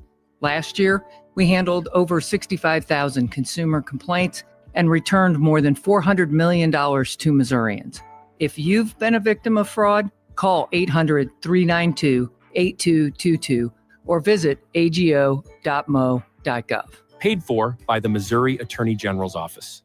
KLGY HD3 Clayton, K270BW Bellefonte, KNBS Bowling Green. This is News Talk STL at 1019, 94.1, and always streaming at newstalkstl.com. Breaking news this hour from Town Hall. I'm Rich Thomason. Concerned about the safety of the skies. As the government shutdown drags on, the FAA is about to make some changes. It could impact your air travel plan. The Federal Aviation Administration will reduce air traffic by about 10% across 40 high-volume markets beginning Friday morning to maintain safety during the ongoing government shutdown. The agency is confronting staffing shortages caused by air traffic controllers who are working unpaid, with many calling out sick during the shutdown, resulting in delays across the country. Correspondent Bill Alexander says staffing-related flight delays and cancellations had been largely isolated and temporary throughout October, but things are deteriorating. The past weekend brought some of the worst staffing issues since the start of the shutdown. Deadline fast approaching for prosecutors to produce evidence relating to their criminal case against former FBI Director James Comey. A federal judge has given Trump administration prosecutors until the end of Thursday to produce grand jury materials and other evidence seized from an investigation into Comey. His attorneys said they were at a disadvantage because they had not been able to review materials gathered years ago. The judge scolded the Justice Department for adopting an indict first and investigate second approach. Comey has pleaded not guilty to charges of lying to Congress. Greg Clugston, Washington. Air safety investigators have recovered a valuable piece of evidence as they search for answers. This week's fiery crash of a UPS cargo plane. It crashed at the airport in Louisville, Kentucky. They've recovered the aircraft's flight data recorder. A dozen people were killed in the crash, including a child. Several other people still unaccounted for. Watching Wall Street, the Dow futures are up 21 points. NASDAQ futures ahead 38. More on these stories at townhall.com. Even with a ceasefire now in place, the people of Israel continue to pray for healing from the deep wounds of terrorism and war, pain that touches every person in the Holy Land. But the journey to healing and restoration has only just begun, and it's far from over. Never has the bridge between Christians and Jews been tested as it is now, and ever since October 7th. But after 2 years of prayer and tangible acts of love, that bridge stands stronger than ever before. God is miraculously fulfilling his plan to unite Christians and Jews for his divine purpose. These are prophetic times. I believe that. And together with the International Fellowship of Christians and Jews, we can take part. United, we can do the holy work of providing food for the hungry, care for the elderly, and healing for the wounded. Your prayers and support help restore hope and strength throughout Israel. Let us answer this call together and be a light in the darkness. If you want to learn more, visit ifcj.org. That's ifcj.org. From the Michaels Flooring Outlet Weather Center. I'm meteorologist Chance Gotch with your first alert forecast. This morning, temperatures towards the lower 40s will give way to temperatures back towards the mid-60s this afternoon, partly cloudy skies. Into Friday morning, could see some spotty chances of showers clearing to mostly sunny skies by the afternoon, highs into the lower 70s. This weekend, I want to see a major cool down. Temperatures go from the mid-60s Saturday back towards the lower 40s into Sunday. Then a first alert weather day has been issued Sunday night into Monday for the potential widespread freeze. For the First Alert 4 Weather Center, I'm meteorologist Chance Gotch. This hour of News Talk STL is brought to you by Rodney and Jen Wallner and the entire Wallner home selling team at Berkshire Hathaway. Call them today at 314-810-SOLD. 314-810-SOLD. Public schools, like public libraries, should be free and open to all. Open enrollment allows parents to choose the school that's the best fit for their children. Maybe another school has a wider curriculum, is bigger or smaller. Maybe a kid is being bullied and would be more comfortable at another school. 75% of parents favor open enrollment. Open enrollment programs now exist in 43 states, and Missouri should join them. Our next-door neighbor, Kansas, has one of the strongest open enrollment policies in the nation. Kansas parents are trusted with choices and options, while Missouri parents must move out of their home to change public schools. And it's a trend. Nationwide, the percentage of students going to their chosen public school has steadily increased. Assigning kids to schools based on their zip code is the old way. Open enrollment is a better way.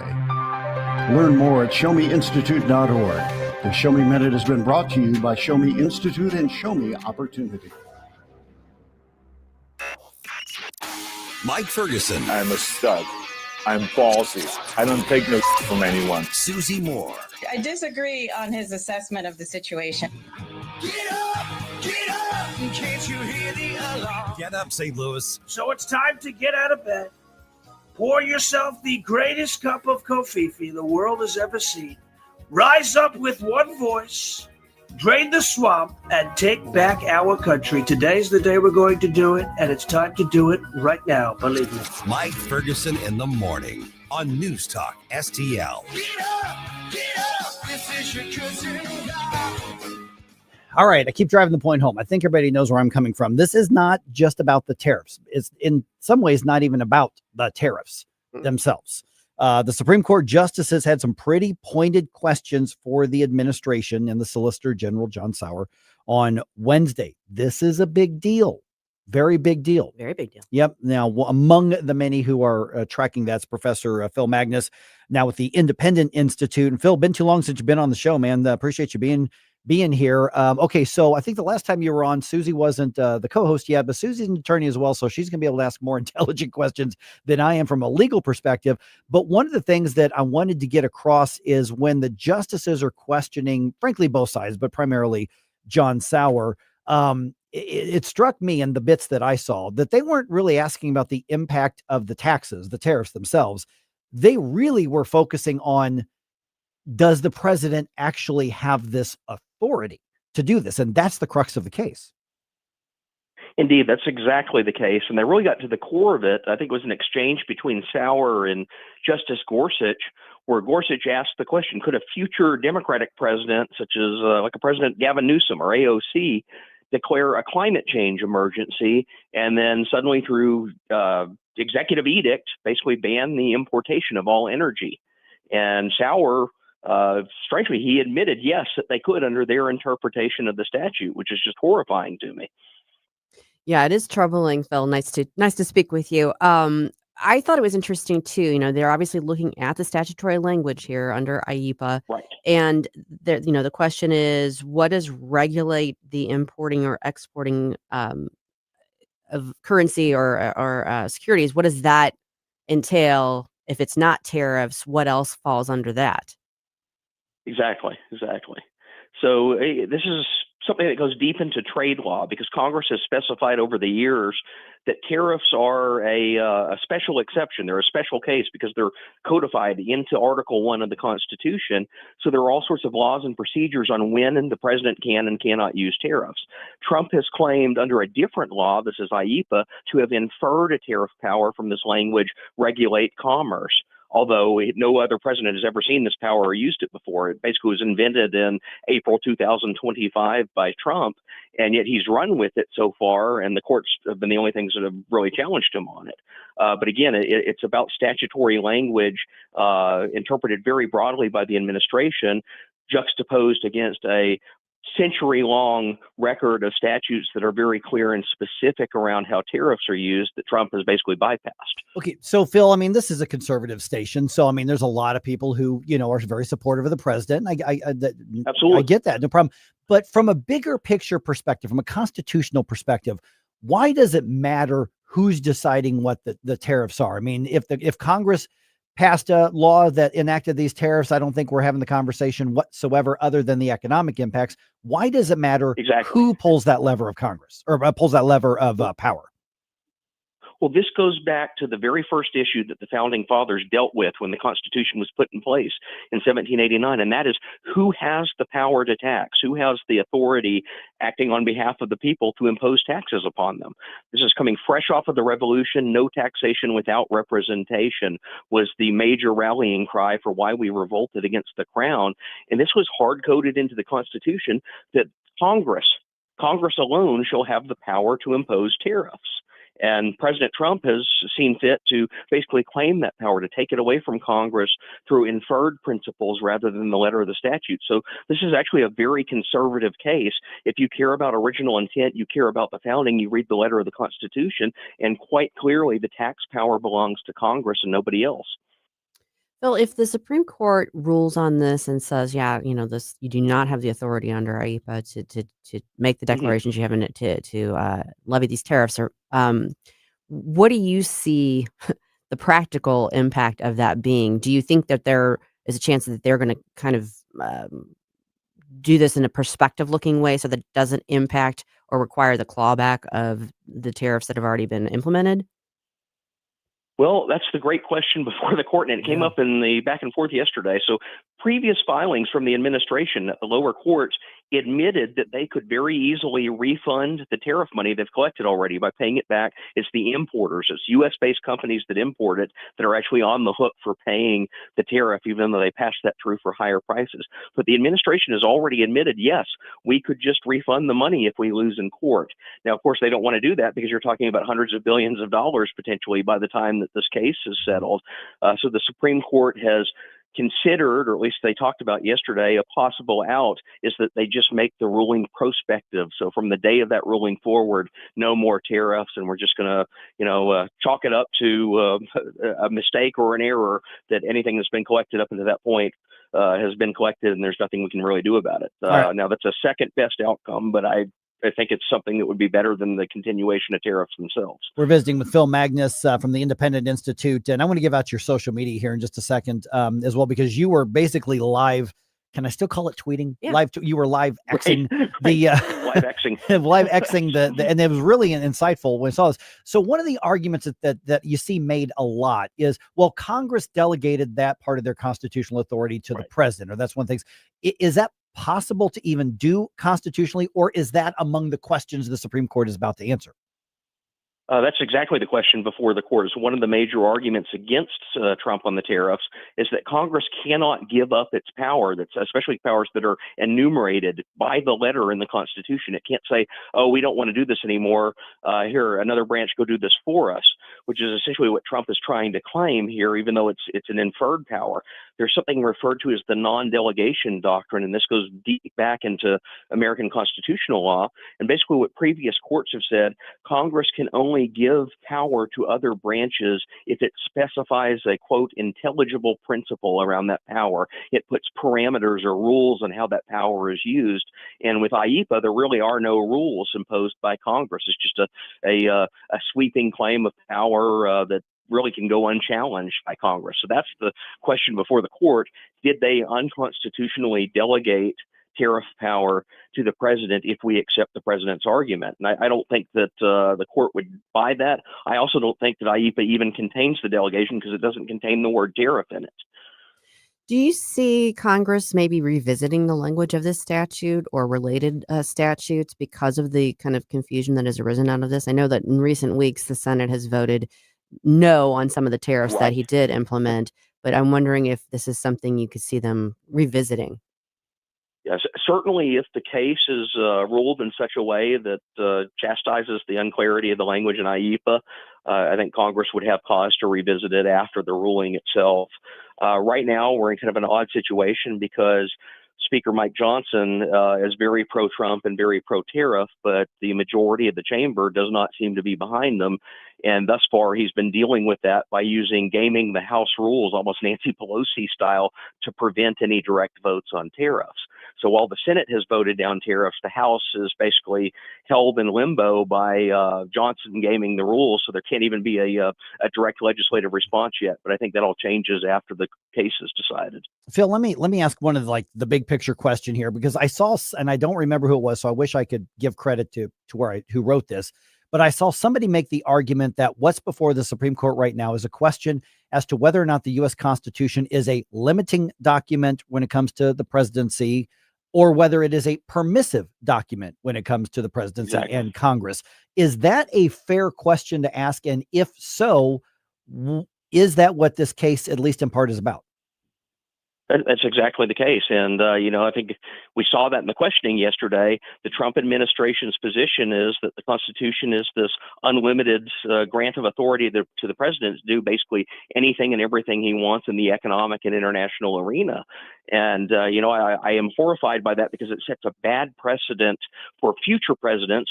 If we have a president on the left that wants to declare there's a climate change emergency, then all energy can no longer be imported into the United States.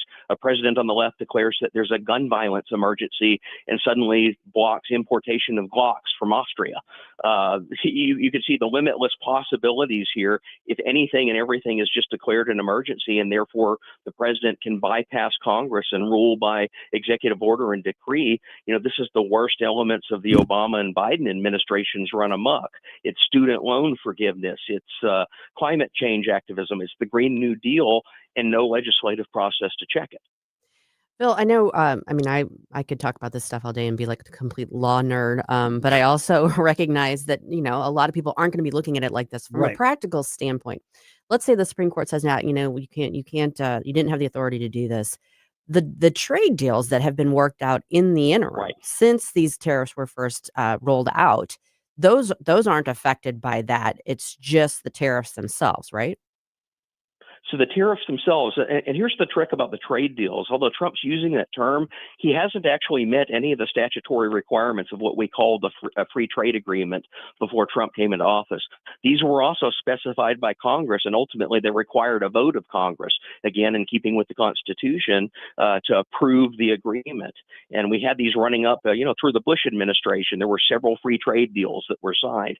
Trump has called them deals, but what they really are kind of like gentlemen's agreements between him personally and the head of state or the leader of other countries. And what that means is they're basically unenforceable. There's no mechanism that says if we violate the deal or if the other country violates the deal, what to do about it.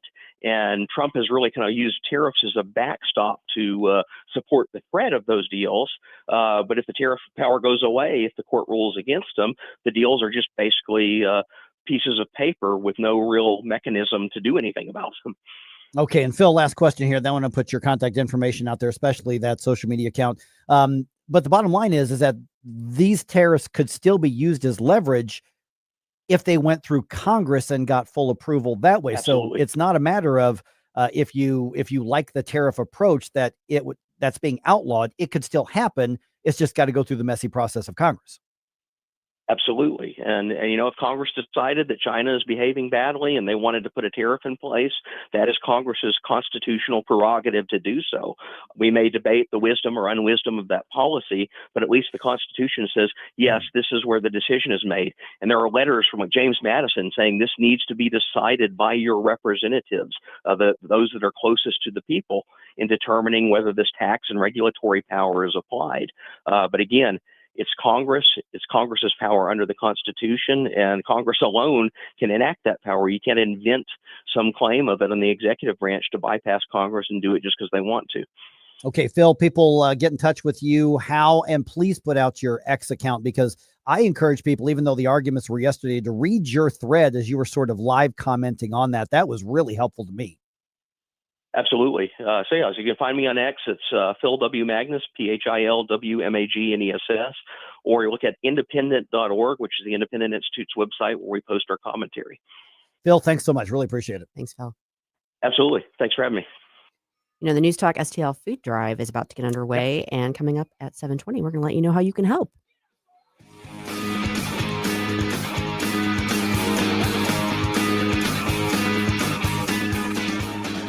Try to make me stop. Inspiration, you have the soul so dark, it is no more. Mike Ferguson in the morning I like it, but they're going a little overboard with the dancing. on News Talk STL. Stop it right now. I've had enough of this. Columbo and Company. Business owners in New York are speaking out and bracing for bad times under Mondani. We'll talk about it Thursday and discuss the local impact with Mo Rep Justin Sparks, plus Dr. Randy Tobler. Live and local weekdays at 2 on News Talk STL. Looking for treasures from the past? Discover Mimi's Antiques Attic, your locally owned and family-operated treasure hunt destination. Explore 16,000 square feet of antiques, crafts, collectibles, and designer items across 225 unique rental spaces. Open Monday through Saturday, 9 to 7, and Sundays, 10 to 6 at 1000 Warrenton Shops in Warrenton. Mimi's Antiques Attic, where every visit uncovers new treasures. Hey, Jamie Allman here for my good friend Harry Parker and the ultimate seafood dining experience at Gulf Shores, GulfShoresRestaurantandGrill.com. Gulf Shores offering a unique dining experience with a vast, mouth-watering menu of all of your favorite delicious dishes, something for everyone's taste or palate. 3 convenient locations, Edwardville, Creve Coeur, and St. Peter's. Dine in, carry out. They've got a food truck, too. Friendly staff, looking forward to seeing you, making your dining experience one that you will remember. Gulf Shores RestaurantandGrill.com. Tim Jones and Chris Arps in the afternoon. Kate Monroe. I was in the Marine Corps. I don't think people really understand that the National Guard is essentially your neighbors. I mean, this would be like your house is on fire and all the great men and women on your block that are capable of helping you put out said fire, you call the police on them and then let your house burn down. That is essentially what these cities are doing. Because Orange Man wants to send people to help us, we're going to go ahead and let it just burn down. Tim Jones and Chris Arps. Weekdays at 4 on News Talk STL. Why leave your company's story to chance? In today's digital world, video content isn't just an option. It's essential for your success. At Blue Ocean Media Group, we've spent decades crafting compelling visual stories for businesses just like yours. From concept to completion, our award-winning team transforms your vision into powerful video content that connects with your audience and drives results. Don't trust your brand to amateurs. Partner with Blue Ocean Media Group. Visit BlueOceanMediaGroup.com today, and let's bring your story to life. The Democrat Party is going to have to go back toward the center. News, analysis, and opinion. I've never called a talk show before, but this just irked me. 101.9 and 94.1 News Talk STL.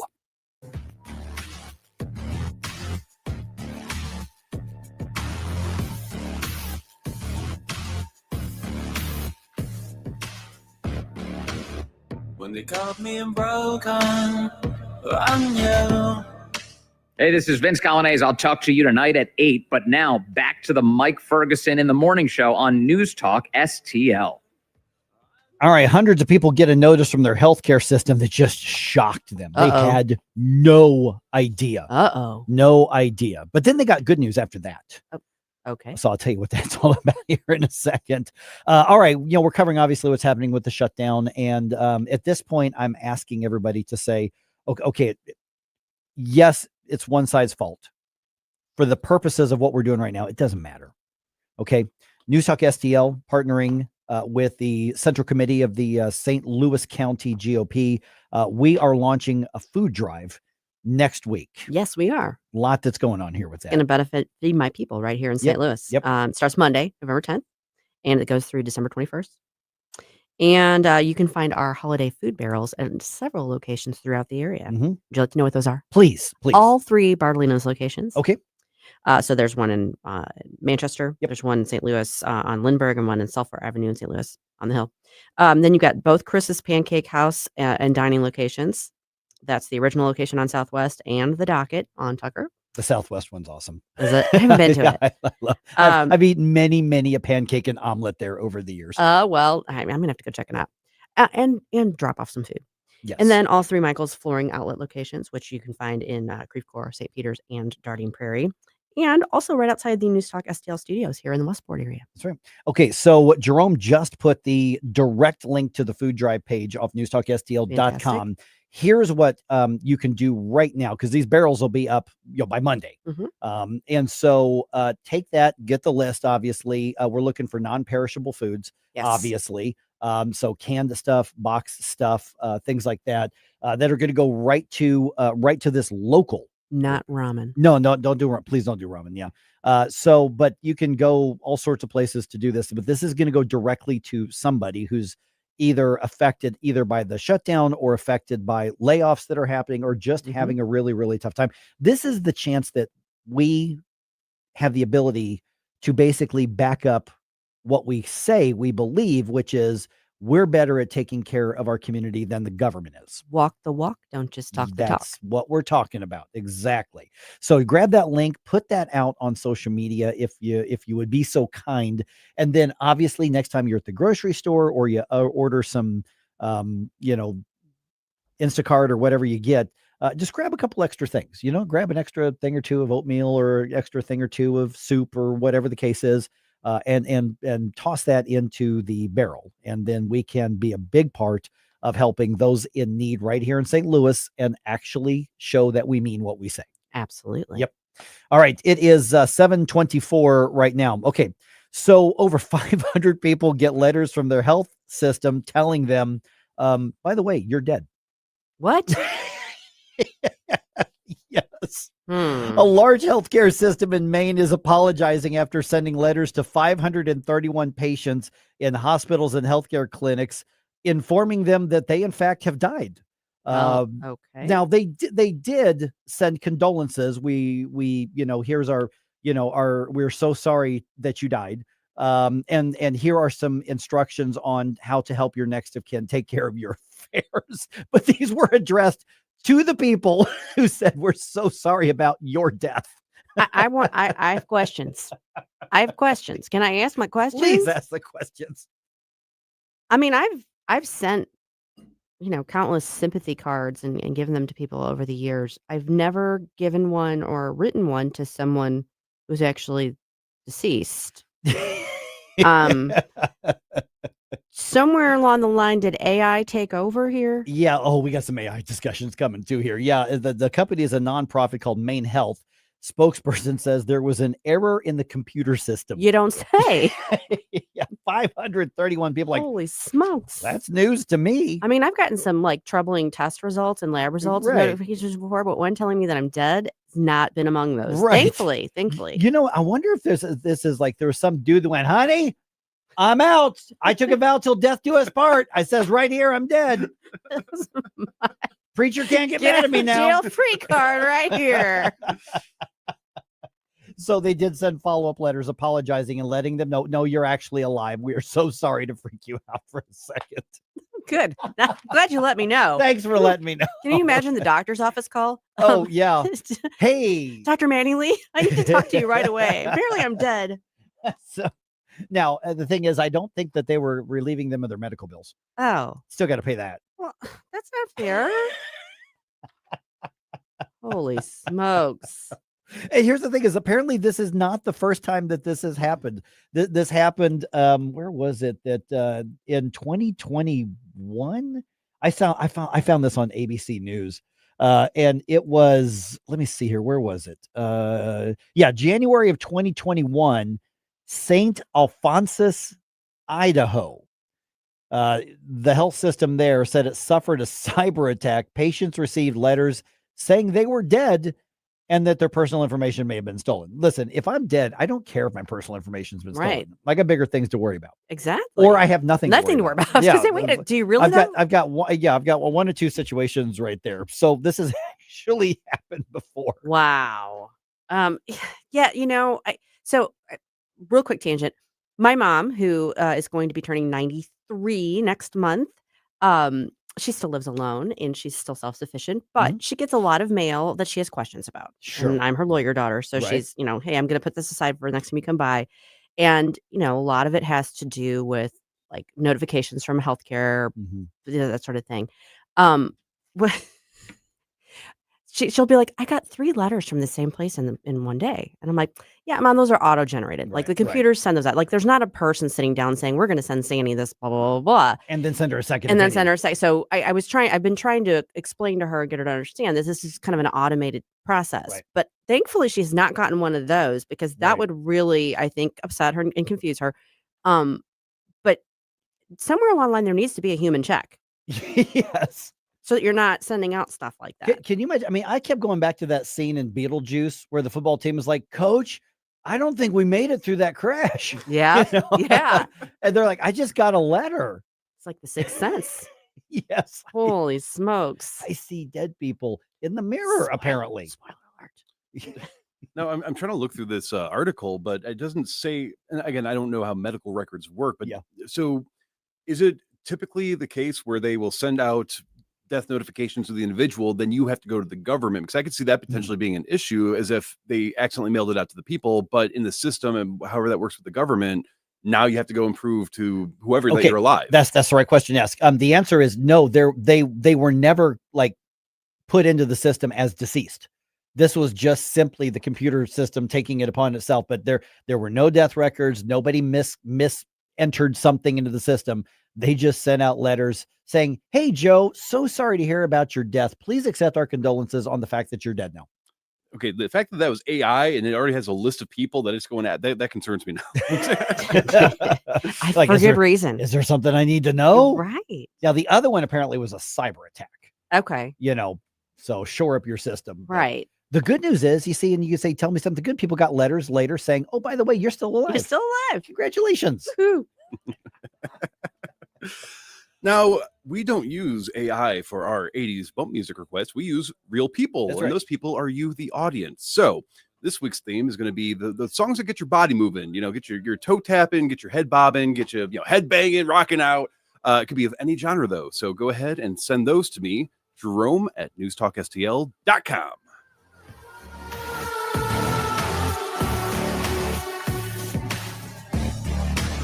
When I beg forgiveness, then you. When I beg for mercy, then you. Mike Ferguson in the morning His weight is listed 215. He looks good and he looks hard. on News Talk STL. From the Michaels Flooring Outlet Weather Center. I'm meteorologist Chance Gotch with your first alert forecast. This morning, temperatures towards the lower 40s. We'll give way to temperatures back towards the mid-60s this afternoon, partly cloudy skies. Into Friday morning, could see some spotty chances of showers, clearing to mostly sunny skies by the afternoon, highs into the lower 70s. This weekend, want to see a major cool down. Temperatures go from the mid-60s Saturday, back towards the lower 40s into Sunday. Then a first alert weather day has been issued Sunday night to Monday for the potential widespread freeze. For the First Alert 4 Weather Center, I'm meteorologist Chance Gotch. John Beal knows it right after a hailstorm. New roofing companies start popping up everywhere. But the Small Business Administration reports 96% of them go out of business within the first 5 years. So how good is that warranty? John Beal started in the roofing business, helping his granddad and his dad. Always offering the best roof, best price, best guarantee. John Beal Roofing, not some fly-by-the-night operation. Call my friend John, 1-800-NEW-ROOF, 1-800-NEW-ROOF. Larry Connor's commentary, brought to you by Vincent's Jewelers, offering a wide selection of jewelry, including lab-grown diamonds, affordable earrings, bracelets, necklaces, and rings, up to 75% off their natural counterparts. Visit VincentsJewelers.com. This is Larry Connor's commentary on News Talk STL. The majority of New York voters did it, but even those who didn't will end up paying for what happened Tuesday. New York elected a mommy when the city needs a daddy, someone who will work to make the city affordable, safe, not just for residents, but visitors. The election of Mommy Mondani means everyone in the city gets cake and ice cream. Kids will run wild, shouting a sugar high. A daddy would bring order, but that's not what the voters wanted. They did not want discipline. They wanted free buses, less police, city-owned grocery stores, just like in Cuba. They wanted everything free with no vision, not even a clue as to a source as to where all the goodies are going to come from. And the cost? Oh, come on, don't worry about that. Question: how soon will it be for everyone to realize Mommy Mondani is smoking something? It's all a pipe dream. What are the Vegas odds on when New York City comes crashing down? I don't know, but the escape from New York is just beginning. Get more Larry Connors on Larry Connors USA. Tonight at 6 on News Talk STL. So I hear an out-of-towner asking someone, where's the best place to eat? Before they could respond, I said, Cafe Napoli. Where? Well, I said, Cafe Napoli in Clayton, Napoli 2 in Town and Country, Napoli 3 in St. Charles, right next door to Napoli C, and then you got Napoli Kirkwood, plus you got Napoli Pizza and Pasta in Chesterfield. You'll find Napoli everywhere. It's not too early to book a party and buy gift cards.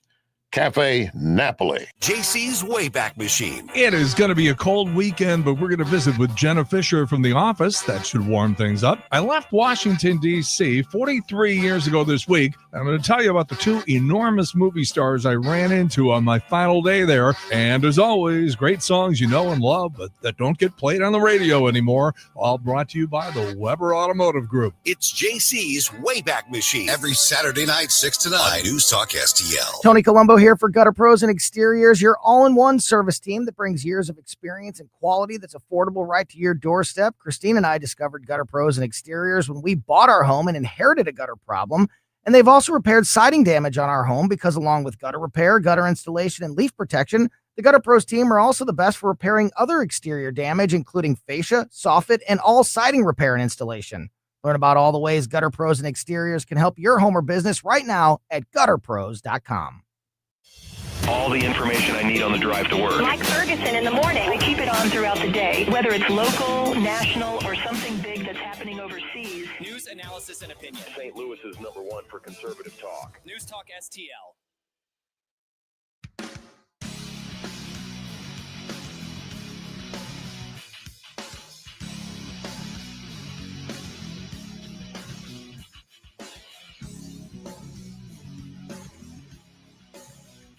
Larry Connors here. Special advice for you. Do not try to steal home base with Mike Ferguson at the plate. And don't forget Larry Connors USA, 6 to 8. Heck yeah. That's right. All right. Or any base. Or right? any base. That's right. No stealing. That's right. Thou shalt not. See, now every like old man baseball guy's like, oh, I'm going after you now, Mike. That's what's going to happen. And be careful where you place your walls when Mike's on the field. I still have a swollen knee from running into a brick wall. Ouch. But to be fair, there were 2 outs in the bottom of the 9th. We were ahead by 1 run, and it was a foul ball, and somebody put a brick backstop there. And I rude. Can't believe they put that right there, even though I've played probably 100 games in that stadium. I didn't know it was there at that time. How inconsiderate. If that weren't for that brick wall, I would have caught that foul ball. It's not fair. No. Okay. 7:36 right now. All right, so I just don't see the point in mashing over those darn Democrats who shut down the government. This is the Democrats' fault.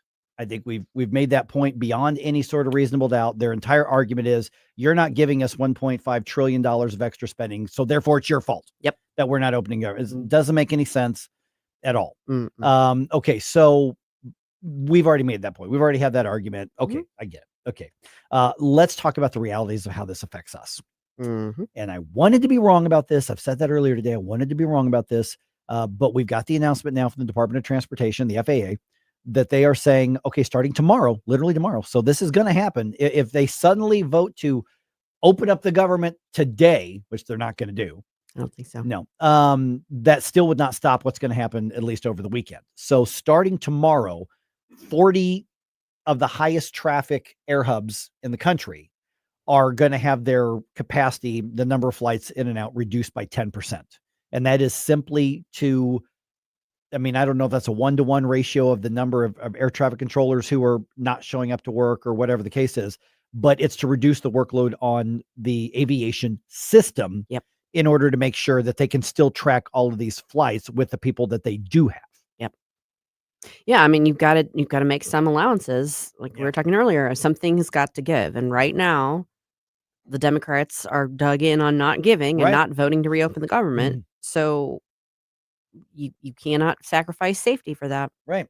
Yeah, I think the secretary is as much as I hate to say, because believe me, I'm one of those who's already said travel isn't happening on Thanksgiving. You know, it's you know, and it's unfortunate. You know, I would like to be able to go up to see my family in New Hampshire, but you know what? It's not going to happen. It is what it is. So let's deal with the reality. So we started saying a couple weeks ago, have a plan B. Yeah. Actually, a few weeks ago. I think it's been a little while. Plan B. Have a plan B. Have a plan B. If there is a plan B, you know, you can do the train, you know, which is really expensive and it may or may not go to where you go. But you can drive, you know, with everything that goes with that. Yeah. You know, Jerome, I think you said something I hadn't thought of before. Find a neutral place and meet somewhere. You know, if you're 8 hours away, well, what's 4 hours away for both of you? And you can, you know, it's a good idea. Do something there. You can do that. Gotta be a little flexible. That's kind of how my family's done it, because we have people that live out of state. So it's like, well, is it really fair to have, you know, these people in this state, all try to meet us, or is maybe going to Southern Illinois being the halfway point for us? And it's still, I mean, it's still gonna be a long trip for your family, of course. Oh, yeah, it's just not happening. Yeah, but there are other alternatives. We get a little creative with it, and that just seems to be where we're at. Could try teleportation. Yes, I like that. Well, we need Gabe back for that. No, hey, Gabe, you know what? Come back. There. What do you call that? What's that teleportation device in that one Star Trek? That big. What's that called? They called a certain thing. Oh gosh. I know Dr. Who's got like a no, not the one from Star Trek. I forgot what it's called. Yeah, it's been too long since I've watched Star Trek. I have stood in it. Oh, yeah, because it's actually being held at the big prop warehouse in Hollywood, and I got a tour of that a few years ago, and I actually got to. And I'm not a science fiction guy, so it's funny, but I actually got to stand inside that. I'll show you the picture here. Cool. Yeah, it's kind of funny. Yeah, I can't remember what it's called. Okay, so here's the thing. Right now, starting tomorrow, you've got a 9 out of 10 chance that your flight's fine. Yeah, it might be a little bit delayed. You might stand in line longer to get on it. Yep, and if the flight somewhere else that goes into your connecting flight is late, that may affect that as well. And so, but 90% you're fine this weekend if you already got a flight. As this shutdown continues, that likelihood of your flight being fine is going to start going down. Yeah. And the likelihood that something's going to affect your flight, either to connecting or on the way back, goes way, way, way up. So even if it's just an inconvenience. Yeah. So let's talk about what to do about it. SeaWorld girl hopefully noticed that it's the transporter. Transporter. That's it. I was in the transporter. Thank you. Sorry. I'll dig out it's like a way back picture on my Facebook page from years ago. How do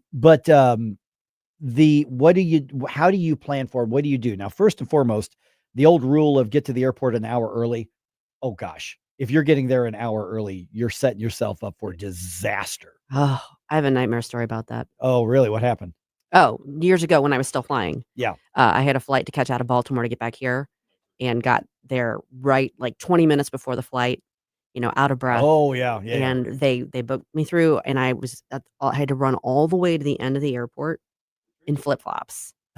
And they had just shut the door. Oh no. They did. They opened it back up and let me on. They were like, wow. they might have been in the process of shutting it. But I mean, I Okay. couldn't have cut it any closer. I Wow. had blisters on the bottom of my feet already, and I was running in flip-flops in the airport, terrified I was going to wipe out. Jeez. And then I had to sit between two heavy guys while I was all sweaty and undone and freaked out over this whole thing. It was not good. No, Don't no, do that no, to no. yourself. No, don't do that. So, I mean, literally plan on. I know it's going to sound weird if somebody does this and you say, Mike, I was bored for an hour. Mhm. It's better to get there 90 minutes Bring or your 2 phone, hours bring your before. crossword Yeah. puzzle. It's okay. Yeah. You can buy a magazine there. You can go get, an overpriced coffee or cheeseburger there. There are nice restaurants at all the airports now. So, There are. it's better to get there way, way, way early, because I've seen now multiple videos from other parts of the country, much bigger cities than St. Louis. And some of these lines are like 2-3 hours long. Yeah. So I don't know if there's any sort of app you can go on or something you can look to see what the lines are, but the sooner you get there, the better. Employ whatever calming methods you're Yes. used to employing. I mean, I'm not saying, I don't know whether it's going to be something that you ingest or Right. just, mental like meditation, but just recognize you're going to be dealing with crowds Yep. and cranky people and delays. So, prepare yourself for that mentally so that Right. you're not caught up in it and it doesn't ruin your day. Yeah. Yeah. I mean, because it's going to suck. I mean, but this is the reality that we're dealing with. It is. And you look at what's at stake politically. I am still glad that the Republicans are holding their ground. I am too. That's I don't want them to give in. Absolutely this. not. Yeah. This is on the Democrats to turn it around. Yeah. And, President Trump mentioned yesterday that he said, well, the shutdown probably hurt Republicans in the elections on Tuesday. Probably the case, especially Maybe. Virginia. I'm sure it did. I still think that has way more to do with the other stuff because rather than the shutdown itself. But Right. Yeah. Like the Doge. Doging, which the which reductions in force. We didn't get anywhere near the Doge that we thought. Cutting we were off gonna get. USAID. Yep. That's where that really affected them. And I kind of cringed when he said that. I'm like, don't give any Republicans. Don't seed the ground. Yeah, don't give any Republicans excuse to start faltering here. Right. I mean, this is 100% on the other side.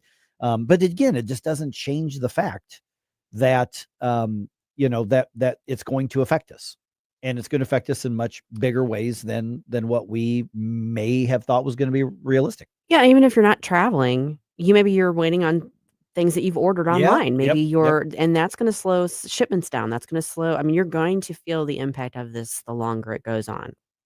Yeah, and this seems like one of those issues where, unfortunately, because air traffic controllers are very, as you mentioned before, they can't really be privatized because of how important they are. Yeah. And so there's not really a private market solution around that. But does that maybe speak to more of we should look more into investing in like light rail type thing? I know that there's been a lot of scams and failures with that. But is there a case for that? Yeah, and in theory, there are probably some libertarians who go, no, we could privatize it. Well, maybe in theory it could happen. Realistically, no, because it's considered critical infrastructure, and I think rightly so.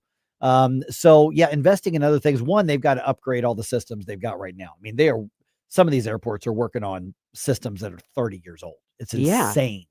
I mean, it's like holding stuff together with duct tape. It's really bad. Duffy has done a very good job of outlining what those issues have been. Yeah, he has. So they've got to upgrade all of that, and that's going to be a long process. Fixed rail, I guess, between like huge major cities is possible, but you have those in a lot of cases. DC to Baltimore or places like that. You have some of those in place.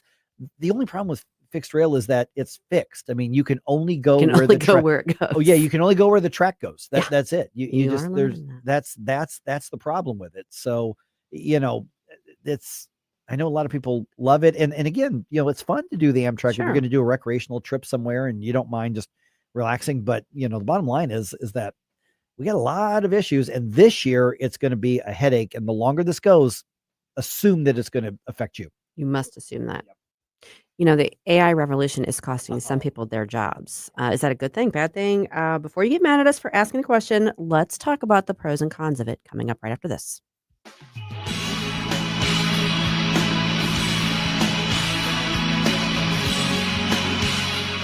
Mike Ferguson in the morning. Smart people know it. Stupid people may not know it. On NewsTalkSTL. Yes, it's been really hot and humid, but fall and winter right around the corner. Tim Jones here to tell you, time to get a hold of Chad Hansen and the gang at Hansen's Tree Service for your home or your business. Grinding, land clearing, green waste recycling, tree consulting, removal, or pruning. The organic mulch from Hansen's a wonderful addition to beautify and spruce up all your landscape beds. They offer substantial volume discounts for bulk orders and emergency tree removal. Just go to hansonstree.com. That's hansonstree.com. Hi, I'm Mark Sutherland, founder of Stone Ledge Distillery, and I'd like to give you a bottle of Stolock whiskey or inversion vodka. Enter now at stoneledgedistillery.com/win. Come experience our tasting room in historic Defiance. Enjoy Stolock whiskey, inversion vodka, and other Missouri-made spirits, wine, and craft beer in our beautiful cocktail lounge, cigar room, or out on the patio with live music every weekend. Don't forget, win a bottle of Stolock or inversion at stoneledgedistillery.com/win. Come raise a glass in Defiance. St. Louis, it's here. The bigger than Black Friday at Renewal by Anderson. For a limited time, get the biggest dollars off savings of 2025. $330 off every window. $830 off every patio or entry door. Plus, you may have no payments and zero interest. Renewal by Anderson. Unprecedented winner of the prestigious J.D. Power Award for customers 6 years in a row. Renewal by Anderson, full-service window and door replacement division of Anderson, a name you've trusted for more than 122 years. $330 off every window, $830 off every patio or entry door. Schedule your consultation today at rbastl.com or call 877-WINDOWS. 877-WINDOWS. Renewal by Anderson. Award-winning quality, bigger savings, smarter investment.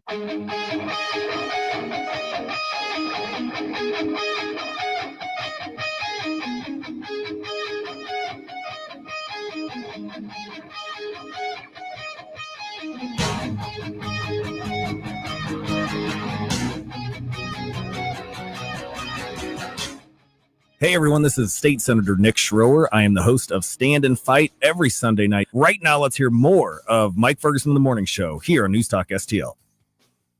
All right, Coca-Cola being criticized for using AI as opposed to actors and production workers to make their new Christmas ads. Oh, see, they got called out for this last year, and they doubled down on it. So this isn't really about Coca-Cola. I mean, no, because for instance, I saw we've got some monitors with different news, stations on here. I actually saw an ad for another product, and I see it every day, and it's completely AI. But it took me a few times to see it before I realized that those aren't real people. Yeah. I've seen a few ads like that. Well, what about the polar bears? I hate to tell you this. They're not real. You're telling me that I know. Okay. Polar bears aren't real? Polar bears, but not the ones in the Coca-Cola the ones in the commercials. Coca-Cola ones. I had to tell my daughter that. Now I've got, yeah. So they're not out of a job? No, well, not technically, no. So people are like getting mad about this, with AI, and because on a Coca-Cola ad, something major like that, there's probably 100 or 200 people that normally would work on I was something. gonna say, like if you're an actor or somebody who Yeah. works on those things, this is And here's what I think is actually kind of funny. They actually released like a behind the scenes video on how they made the spots. Mhm. And it appears that they actually used AI voices to make up the commentary Oh, I don't on the doubt it. behind the scenes to do that. And so, we've got a lot of, a lot of people like, saying, look, AI is putting people out of work. Yeah. I mean, Jerome, we've talked about this too. I mean, as far as the music scene, I mean, you're more, tuned into that, having been a touring musician yourself. Mhm. Are some of the favorite things we've done on this show or the songs that we produced, they're AI. Mm-hmm. Nick Schroer let us play his new song first and debut that here. His new theme song, it's AI. Mm-hmm. If I could also pull back the veil just a little bit, some of the images you see Yep. where it's like Mike, bending a bar metal, or Susie, No, dressed that up- one's real. That one's that one's totally the leopard real. with the leopard print. That's But yeah, what I do in my private times of my business. Well, Okay, you yeah, shared it with yes. us, Mike. So just saying. And because I do have a genuine actual concern about AI replacing, various or automating various jobs and Right. putting Sure. people out of work. But I would also, would it then be hypocritical because I'm using AI artwork to say I'm Right. putting an artist out of work? Because there's a graphic artist somewhere's going, you need to pay me for that. Mhm. Right. Well, we're an entrepreneurial startup here. We have a tool now to let us compete with these Mhm. giant corporations. Yep. because we're as creative as they are. Yeah. You know, I'd argue we're more nimble and we're more creative. And so now we have tools to sort of even the playing field, but that means that the industry has people who are no longer, needed. Yeah, and you see that in the online blogging news world too. Oh, yeah. Because, a lot of particularly like local news stations will go to AI for composing their news. But so, like when we're trying to encourage writers and say, you can use this, but you don't want to have AI write your stuff. Right. Because you don't want to be replaced by it. Well, precisely. So you need to have your own voice that's irreplaceable. Right. Well, and for instance, you're gonna start hearing a new commercial for Reach Reproductive Health. Their big gala is tonight, so if whoever's going, I'm looking forward to seeing you there. Rachel and I are going to be there.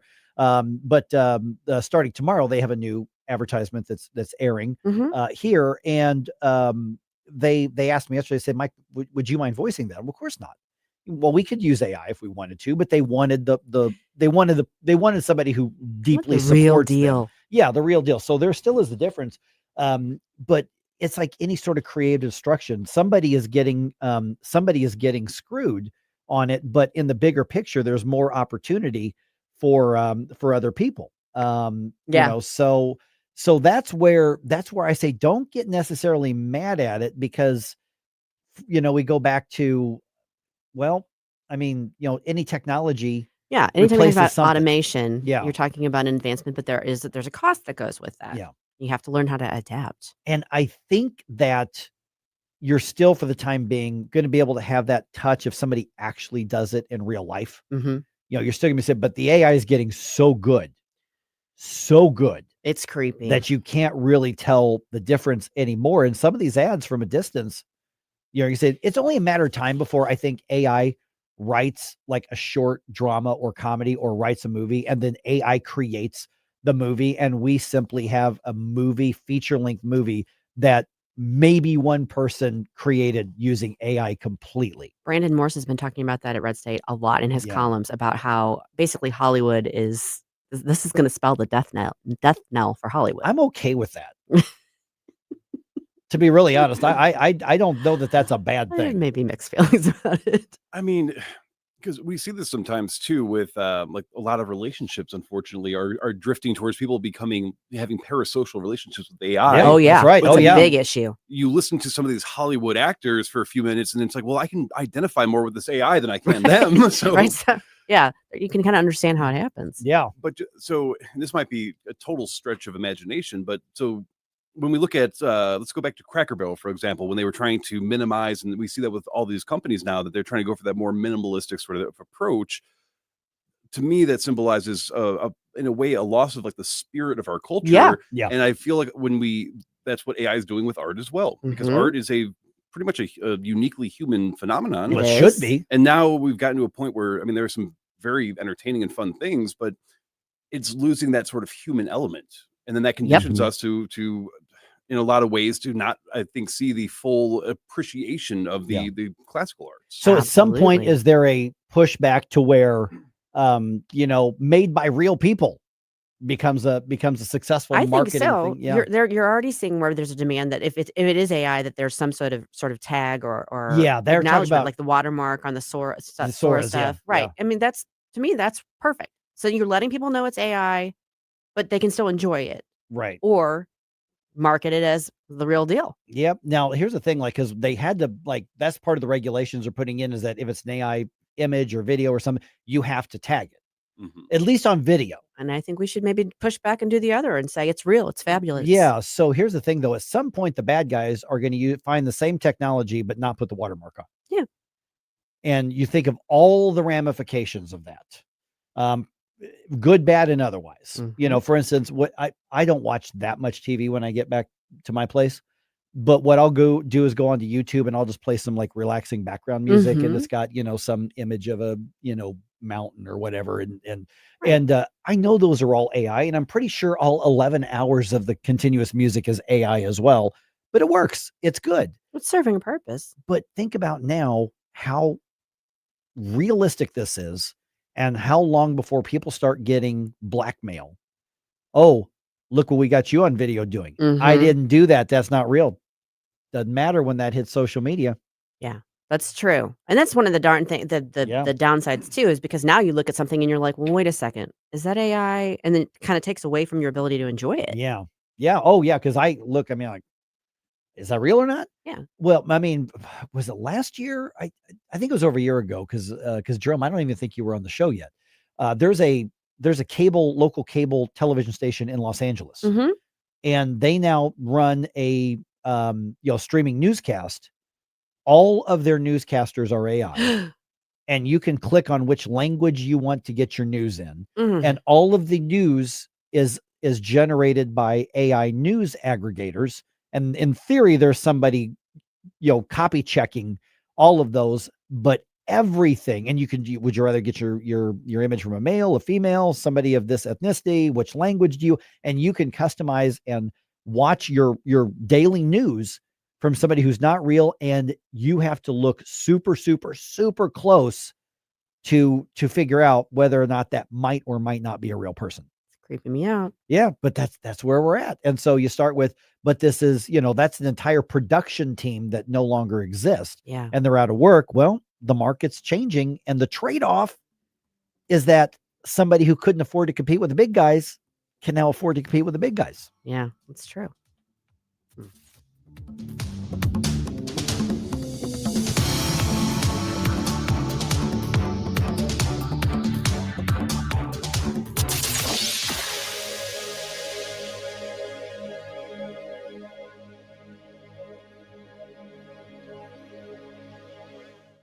Hey, it's Susie Moore. If new flooring makes you think hassle, think again, because Michael's Flooring is changing the game. For over 30 years, Michael's has been locally owned and trusted for quality, variety, and amazing service.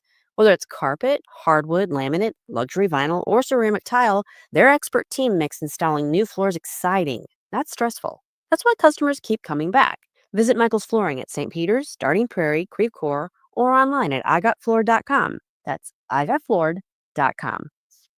Hi, Kirk Hilsinger here, and I'm the new chairman of the St. Louis Republican Central Committee. I invite you to our meetings that take place the first Thursday of every month at 3710 Hampton Avenue. You can stay connected with us to learn more about how you can get involved, make your voice heard, and contribute to our shared goals. Together, we can make a difference in the city of St. Louis and the state of Missouri. For more info, visit our new website at stl-gop.com. That's stl-gop.com. Paid for by St. Louis City Republican PAC. Curtis Farber, Treasurer. Hey there, Chris Cooper of Serene Wealth Management, and you're going to want to join us this Sunday right here on News Talk STL, Sunday morning, 9 a.m. for Serene Wealth Now Radio. This week, we're going to talk about healthcare. In fact, we're going to talk about specific healthcare needs with All Things Elderberry, featuring Amelia Rizzuto, owner of All Things Elderberry. She's joining us in the studio for a great conversation. Guess what it's about? It's about All Things Elderberry, and we have a very special promotion as well. So tune in Sunday morning, 9 a.m. right here on News Talk STL. Investment advice offered through Fortis Capital Advisors, LLC. Hi, I'm Jen Wallner. And I'm Rodney Wallner with the Wallner Home Selling Team at Berkshire Hathaway. Hey, Rodney, how do you sell your home for top dollar? That's easy. Call the Wallner Home Selling Team at 314-810-SOLD. What if I want a flexible commission rate? Call the Wallner Home Selling Team at 314-810-SOLD. When's the best time to sell your home? Right now. Call the Wallner Home Selling Team at 314-810-SOLD. For all your real estate needs, call the Wallner Home Selling Team at 314-810-SOLD. That's 314-810-SOLD. KLGY HD3 Clayton, K270BW Belfast, KNBS Bowling Green. This is News Talk STL at 1019, 94.1, and always streaming at newstalkstl.com. Breaking news this hour from Town Hall. I'm Rich Thomason. President Trump's take on this week's Democrats election sweep. Democrats won the governor's races in New Jersey and Virginia. Democratic Socialist Zoran Mamdani was elected mayor of New York City. If you read the pollsters, the shutdown was a big factor, negative for the Republicans. And that was a big factor. And they say that I wasn't on the ballot was the biggest factor. Senate Minority Leader Chuck Schumer says it was a 5-alarm fire for Donald Trump. The Republicans' high-cost House is on fire, and they've only got themselves to blame. Many voters expressed dissatisfaction with the president's handling of the economy. Ed Donahue, Washington. This weekend could bring more pain for air travelers. Starting tomorrow, the FAA will cut the number of flights at major airports by 10%. The feds are concerned about aviation safety, given staff shortages resulting from the government shutdown. Grim task of finding victims from the firestorm that followed the crash of a UPS cargo plane in Louisville, Kentucky, has entered a third day. 12 people were killed in the crash. 3 others are still unaccounted for. There is strike talk at Starbucks. The strike would start on November 13th, which is the day Starbucks plans to distribute free, reusable red cups. Red Cup Day is usually one of the company's busiest days of the year. The union organizing baristas, Starbucks Workers United, didn't say how many stores would be impacted, but it said workers in at least 25 cities plan to strike and more locations could be added. The union has been organizing workers since about 2021, but hasn't agreed to a contract with the company. Around 550 of Starbucks' 10,000 company-operated U.S. stores are unionized. I'm Haya Panjwani. Stock futures higher ahead of this morning's Wall Street opening bell. The Dow futures are up 32 points. NASDAQ futures 58 points higher. More on these stories at townhall.com. Newsmax, you like Newsmax. I like it too. Newsmax has been terrific. President Trump is right. Millions like you are tuning into Newsmax. You're watching Newsmax on cable. You're going to our streaming channel, Newsmax 2. And you're downloading our free Newsmax app on your smartphones and TVs. Reuters Institute says we're now one of the top news brands in the nation. Every night, watch great shows with Rob Schmidt, Carl Higbie, Rob Finnerty, and more as they expose the big media lies, the Washington swamp. And they're never afraid to talk about faith, freedom, and the values that made us great. Find out why Newsmax is the fastest growing news channel in America. Make the switch today and join our news revolution. Get Newsmax on cable, on streaming, and download the free app today. It takes just seconds to start. Let President Trump know you stand with Newsmax. It's for real news, for real people. Make the switch today. From the Michaels Flooring Outlet Weather Center. I'm meteorologist Chance Gotch with your first alert forecast. This morning, temperatures towards the lower 40s will give way to temperatures back towards the mid-60s this afternoon, partly cloudy skies. Into Friday morning, could see some spotty chances of showers, clearing to mostly sunny skies by the afternoon, highs into the lower 70s. This weekend, want to see a major cool down. Temperatures go from the mid-60s Saturday, back towards the lower 40s into Sunday. Then a first alert weather day has been issued Sunday night into Monday for the potential widespread freeze. From the First Alert 4 Weather Center, I'm meteorologist Chance Gotch. This hour of News Talk STL brought to you by Chris Cooper and Serenity Wealth Management. Discover little-known strategies that could be the difference between choosing the care you deserve or having someone else decide it for you. Get a free copy of Chris's book at serenityltc.com. Hi, Chris Arps here. Join me and the team at Royal Banks of Missouri for their annual Economic Forecast Breakfast. The event takes place on Tuesday, November 18th at the factory in the district of the Chesterfield Valley. You'll hear from their experts and get a better understanding of what to expect from the U.S. economy in 2026 and beyond. Doors open at 7:30 a.m. and the program starts at 8 a.m. Attendance is free, but you do need to reserve a spot. You can RSVP by calling 314-212-1595. That's Royal Banks of Missouri. Hey, folks, the Clayton Sleep Institute and my friend Dr. Ojal back supporting free common sense conservative radio. ClaytonSleep.com. Treating the full range of adult and pediatric sleep disorders from sleep apnea to insomnia, restless leg syndrome, periodic limb movement, and narcolepsy. What an awesome place. New comfy setting for the sleep lab. ClaytonSleep.com, 314-645-5855. Better sleep, better life. Mike Ferguson. Big guy, one of the biggest in the world. Susie Moore. Do you think he's ready? He's not ready. St. Louis. I have a feeling that by the end of this evening, I'm going to be blamed for everything. Mike Ferguson in the morning on News Talk STL. Get up, this is your cousin. Okay, so whether Zoran Mamdani's rise to power ends in New York City or whether it moves beyond that, we don't know. Knowing where that base of his campaigning comes from is very important. And there's a lot that I think people don't know about as to how he got where he is now. Yeah, that's pretty accurate statement. I think a lot of people outside of New York probably view that as a sudden out of nowhere, but I think that there has been some pretty obvious, early warning signs that somebody like him could get into power in such a big blue city. Yeah, and it's not accidental. It's not just a flash in the pan of populism. And, right now we love socialist or communist or whatever. There's more to it than that. We're now joined by Joseph Vazquez from the Media Research Center. And Joseph, hey, appreciate you being on the show. Now, here's the thing. Whenever somebody, who's conservative like us sells Soros, media, other leftists, they start screeching about conspiracy theories. But is it fair to ask the question if Mamdani's rise to power is part of a Soros-funded network or campaign? I mean, is there actually something to this? Absolutely. Just the way the left, tried in yesteryear to make a big deal about the Koch brothers' influence. Hey, guess what? If we follow the money trail that Soros leaves and it leads to enormous influence within American politics, and guess what? We have the right to ask that question too.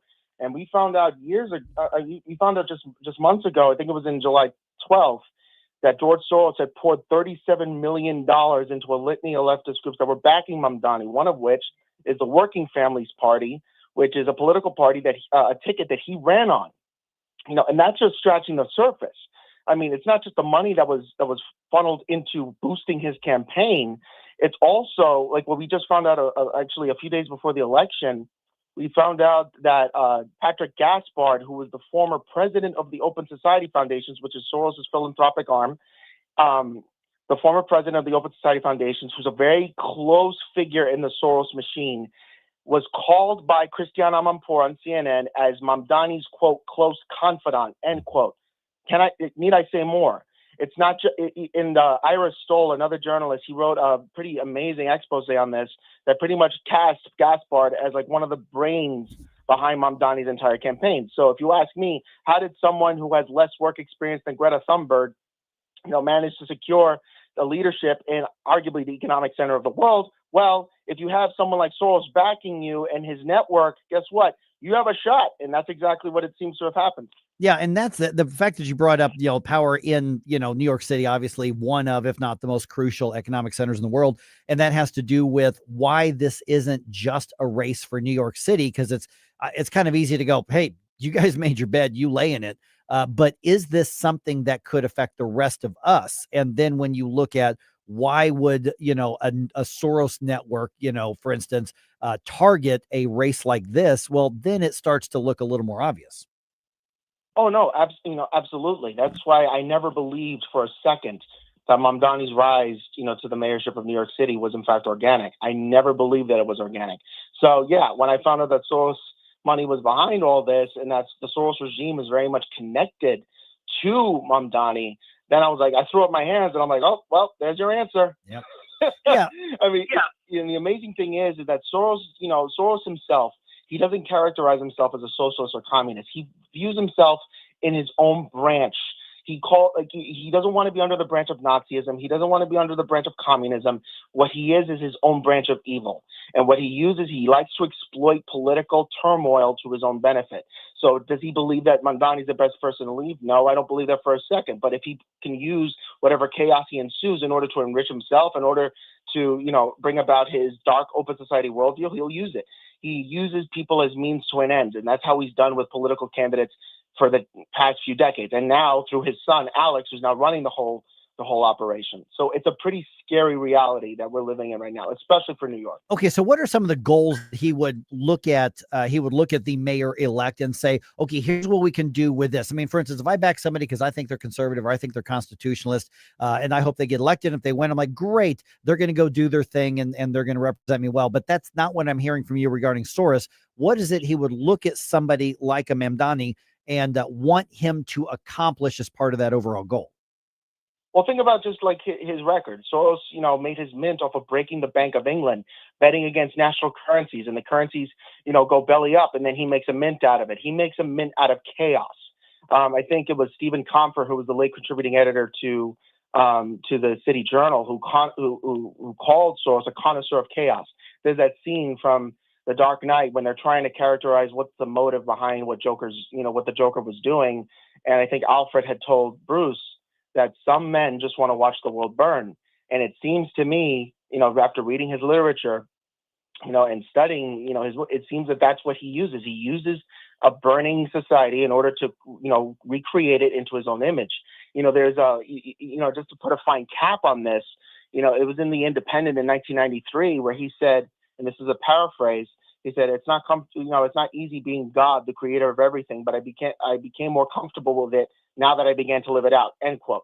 Yeah. This guy literally has a God complex. So yes. If you have a God complex, you believe you have the power to reshape things according to how you think they should be shaped. That's what he's looking, to do with New York, and that's what he's looking to do in global politics. Yeah, because I think because Joseph, I think that's one of those things. I'm sorry to interrupt. I apologize for that. Because you're talking about a lot of times we say follow the money, and almost all the time that tells you the story. But what I'm hearing and what I'm sensing is this isn't about him making more money. This isn't about the so-called greed. I want to get richer. I'm a trillionaire. I want to be a quadrillionaire. It's not about that. It's about literally remaking a society in a very, very different way. And in a very dark way. Bingo. That's exactly what he wants to do. As a matter of fact, he told the New York Times in 2019, and it was at the bottom of the interview. Whenever Soros does an interview, everyone pays attention because it's so rare. Mm-hmm. But in 2019, I remember it clearly. I was reading in the paper, and at the bottom of the interview that George Soros did, he said that the arc of history does not bend on its own. It needs to be bent. I am actively engaged in bending it in the right direction. End quote. Need I say more? Yeah, exactly. We are visiting with Joseph Vazquez from the Media Research Center. Okay, so it's one thing to know. It's one thing for us to say, there he is. Soros is doing this again. And we see him getting fingers in everything from media. I mean, even buying conservative media in the U.S. I mean, buying stuff everywhere. What do we do, or what should we be doing, either culturally or from policy or politics or anything else? What should we be doing to insulate and protect ourselves from that bend that he's trying to make? Well, I mean, it's, what Trump did, and, talking about investigations into the Open Society Foundations, and actually his Justice Department was instructing prosecutors to draft up, plans for investigations. That's part of it. One of the things that Soros loves, he loves to operate within the dark. He doesn't like people's, eyes on him. That's how he was able to gain as much influence as he did, because no one really paid attention to him. But if you put a spotlight on him, it forces his whole empire to have to defend themselves, like the Open Society Foundations was doing now. They're trying to make themselves out to be like the victim of Trump's political agenda. But that's actually not it at all. If anything, there was a report that came out from the Capital Research Center. You may have read it, where my colleague Ryan Morrow had found that Soros had given $80 million to groups that support terrorism, both on the domestic front and also in foreign affairs. Even groups that are tied to active terrorist organizations. And, that became the subject matter of an investigation that the Justice Department would launch into the Open Society Foundations. Guess what? At the very least, he should be investigated. And that's what Soros doesn't want. So we need to get Congress, I think, to bring in the Open Society leadership for hearings, put them on public display. The American people need to know that this is not a conspiracy theory. This person is bad news. The Soros empire is about as evil as it gets, and they're looking to completely overhaul the world order into a open society utopia. That's his end goal, and he'll use whatever he needs to use in order to do it. So that's what we need to do. We need to put a spotlight on him, whether it be through media, whether it be through Congress, whether it be through Justice Department investigations. It's time for the American people to say enough is enough. Okay, so just a fact check, because I'm told by a bunch of my friends on the left that George Soros is just a philanthropist. It's just, that's literally the word I've been told. Oh, yeah. A philanthropist with a God complex. Yeah, figure that one out. Sure, very altruistic of him. Yeah, he's gonna pass on his blessings from on high, his endless storehouses of goodwill for give me a break. Yeah. I mean, it's a complete farce. The whole thing is a sham. You know what? He poured over $32 billion into his Open Society Foundations. And think about it this way. Is that because he did it out of the goodness of his heart? No, he gets to write it off on his taxes. Which is kind of ironic, because in the same vein, he condemns capitalism, the very thing that made his mint to begin with, right? After he's exploited the markets to his own end, he poured $32 billion into his Open Society Foundations. He writes that off his taxes, and then he argues for the Democrats to please raise taxes on us and the rest of the rich. Yeah. Does that sound genuine to you? Right, exactly. Okay, so Joseph, I want to put the information out for people to follow you and follow your work here. But last question for you, last minute or so I've got. If this sort of, Open Society and Soros, Alex and George, if they get what they want, what does life look like for all of us here just in the normal world? Oh, you get 1984 from George Orwell juiced up on steroids. I'll leave that to the imagination. Yeah. You're going to live in complete dystopia, complete remake of the world order. Soros hates nationalism, So if he could get rid of that and have everyone identify themselves as a global citizen, he argues for the decreasing of American power on the international stage and for the erecting of an international authority to pretty much govern global affairs. Does that sound New World Orderish to you? Yeah. Yes, and not even Orwell could have imagined that there would be someone capable of actually making that happen. But that's what we're dealing with. All right, Joseph, people want to follow the work that you do. What's the best way to do that or be in touch? You can find me on Newsbusters, newsbusters.org. You can go to the business section, all my work on Soros and the economy and stock market. You can find that all there. You can also follow me on X at JV3MRC. I'm always posting a bunch of content, and you follow me there, and we'll hold Soros accountable. All right, thanks, Joseph. Good chat with you, man. Good chatting with you too. Take care. All right, 314-912-1019. Boy, a lot of people had a lot of thoughts on that. Yeah, it's interesting because Soros comes off as like almost like a real life comic book supervillain. Yeah, and it's just ridiculous that he has so much power globally to interfere with stuff like this. Yeah, that's a good way to put a comic book superhero. All right, we've been warning you. Double check your holiday travel plans. We're going to tell you why here in the news dump at 8:20. I've had enough of this. Turn my eyes to your indifference. Stop it right now before you blow us all away. All right, guys. Mike Ferguson here, and duck season. It is in play now. It started on November 1st, at least right here in the North Zone. Deer rifle season starting next week on the 15th. So are you ready? Mike Ferguson here for Whistle Pig Outdoors, and they've got everything you need. I'm telling you, you need to visit their store in Troy. Such a cool place.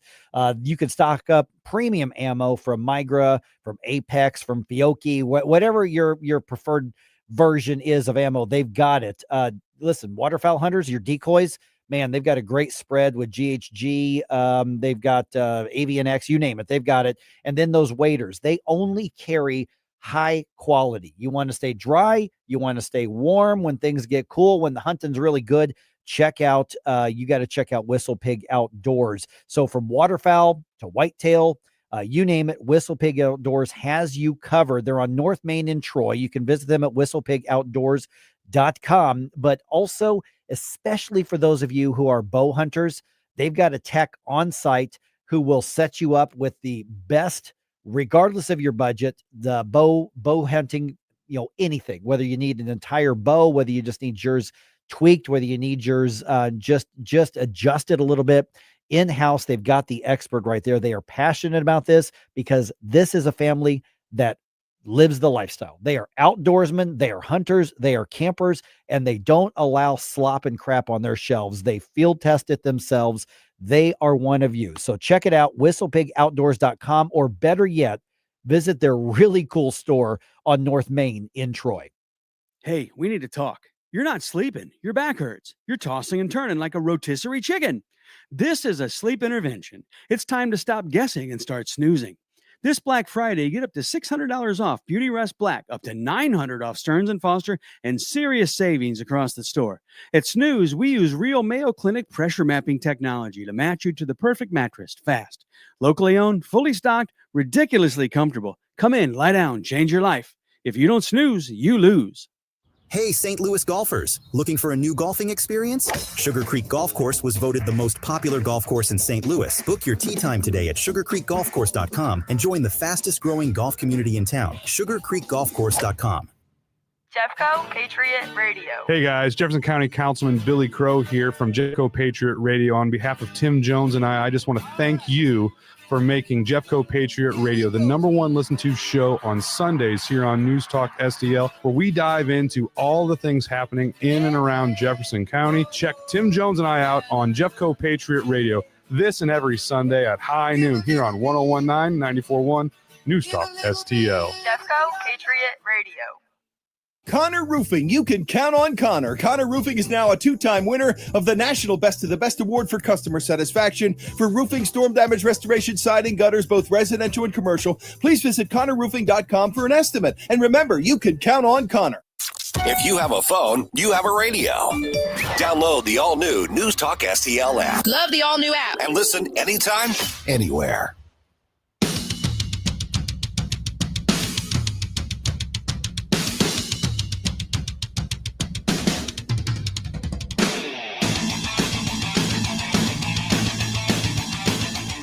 Hey guys, Billy Crow here from Jeffco Patriot Radio. Hope you had enough time to freshen up your coffee, because now we're back with Mike Ferguson in the morning.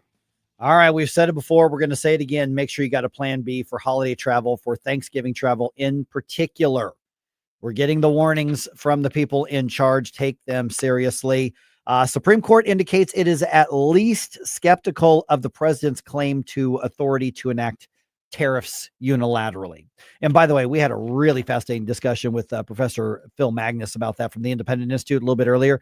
Once that goes up on the podcast here in just a bit, seriously check that out and put that out. You got people who are debating it because listen, he said things that I think both sides of the tariff debate would like, and things that both sides of the tariff debate would disagree with. But he really laid out a very thoughtful, digestible assessment of what's going on. Check that out. Share that out once I get posted here in a little bit.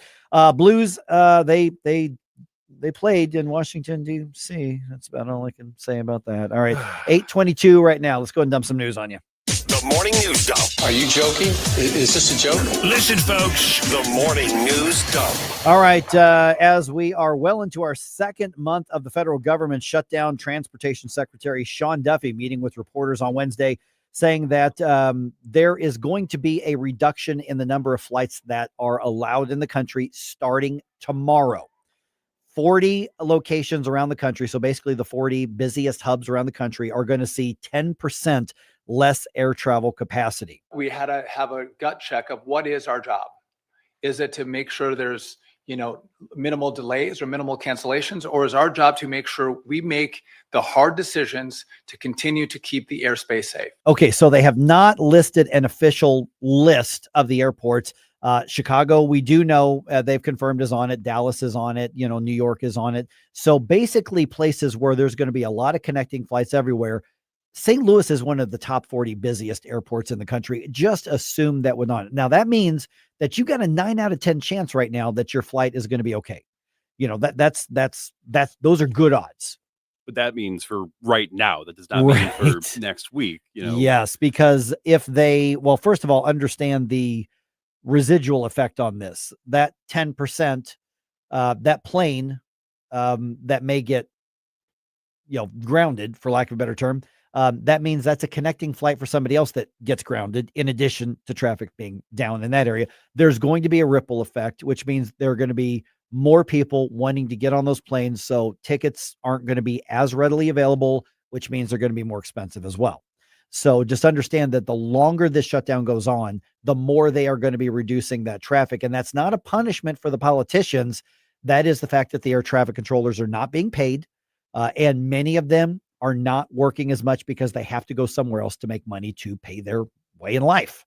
That's just the reality. Yeah, it's a really unfortunate situation, but I mean, you can't show up to work for a month not getting paid and still expect to have a home and some groceries and all that. Right, precisely. All right. The Supreme Court heard arguments Wednesday on whether President Trump has the power to impose traffics by declaring an economic emergency, among other emergencies. Attorney General Pam Bondi says, yes, he does. And she was on Fox and Friends defending that position. President Trump just secured one of the greatest trade deals in the history of our country with Asia and other countries. And he has to be able to do that to protect America.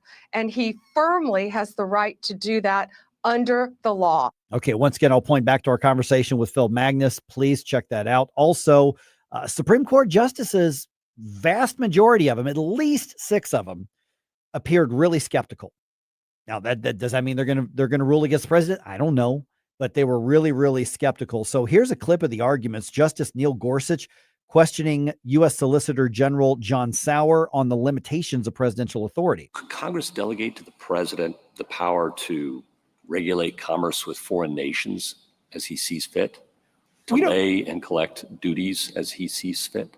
We don't assert that here. That would be a much harder case now in 1790. Isn't that the logic of your view, though? I don't think so. Okay, so another aspect of this was, and I believe it was Gorsuch also asked the question, he said, could a future president, a Democratic president, declare a climate emergency? And issue a bunch of rules without Congress, or shut down importation of energy, fossil fuels, parts for energy generation, And Sauer had to admit, yes, under this interpretation that the administration is arguing, that would mean they could do that as well.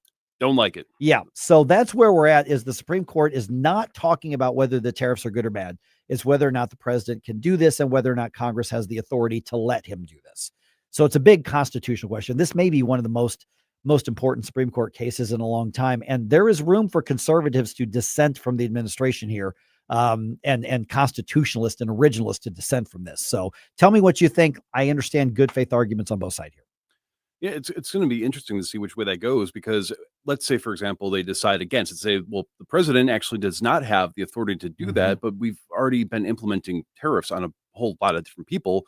So would we have to then go back and refund all the revenue that we generated? Well, that's one of the questions, because I think it was Justice Barrett, I was asking that question. And so, because Susie was talking about that a little bit earlier, just saying that they could just say, okay, this was wrong, but from now on, you can't do it. That's a possibility. And there is legal jurisprudence about that sort of thing. And I'm not a trained attorney, so I'm not going to get in there. But to me, that would be almost like, well, not that this is apples to apples, but a similar thing, like, well, okay, but you stole that thing from them and you've been stealing from them for a long time. We've ruled that's wrong. Just don't do it again. Because you didn't have the authority to do that, but keep all the stuff that you got already. So, but that could be the case here, where they say, it was ambiguous, whatever the case is, but you can't do it from here. Or they may say that, Congress delegated that authority to you. They gave away part of their constitutional duty, and so that's on them. I don't think that's what they're going to do. But my guess is that a lot of these tariffs I think it's very possible they're going to get struck down. We'll see. It'll be early to mid next year before we know for sure. So in the meantime, they're collecting those taxes and the Trump administration acknowledged, I'm not trying to argue, it's just a statement of fact, that these are taxes that we eventually pay. So this is part of the reason that things are getting more expensive these days. Okay. More federal relief for tornado recovery is coming to St. Louis. Senator Eric Schmidt announced that FEMA is transferring $58 million to projects related to the May disaster. That money is going to go to state and local agencies on the ground, and it's also going to go to the U.S. Army Corps of Engineers work in the region right now. Funds are part of an overall $180 million disaster funding plan. That's already been approved, so the shutdown is not going to affect that at all. All right, this is interesting. America's colleges and universities are failing the free speech test, according to one group. Here's the story. They claim to be places where anyone can say anything they want, but according to a new study from the Foundation for Individual Rights and Expression, it's not true for the staff. The vast majority of college professors who've been attacked for something they said report getting little or no support from their school or faculty union. And professors who get in trouble for conservative speech receive even less help from their college or university. Michael Harrington reporting. I'm just going to couch this by saying, you are responsible for what you say, and it's not necessarily violating your academic freedom if you go so far out that you just don't want consequences and say, but I'm a professor, so I get to, so there's got to be some nuance in that. All right. You know what? We had one win for the Blues this week. We got one. That's good. Blues they got their tails handed to them in Washington yesterday. It was brutal. Wow, 6-1 to the Capitals. So the Blues are now 4-8-2 on the season. Road trip continues tonight in Buffalo. Game time against the Sabres is 6 p.m.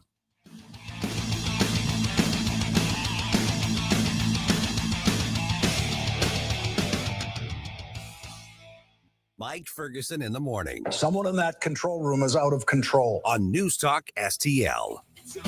From the Michaels Flooring Outlet Weather Center. I'm meteorologist Chance Gotch with your first alert forecast. This morning, temperatures towards the lower 40s will give way to temperatures back towards the mid-60s this afternoon, partly cloudy skies. Into Friday morning, could see some spotty chances of showers clearing to mostly sunny skies by the afternoon, highs into the lower 70s. This weekend, I want to see a major cool down. Temperatures go from the mid-60s Saturday, back towards the lower 40s into Sunday. Then a first alert weather day has been issued Sunday night into Monday for the potential widespread freeze. From the First Alert 4 Weather Center, I'm meteorologist Chance Gotch. With Will Kane, next.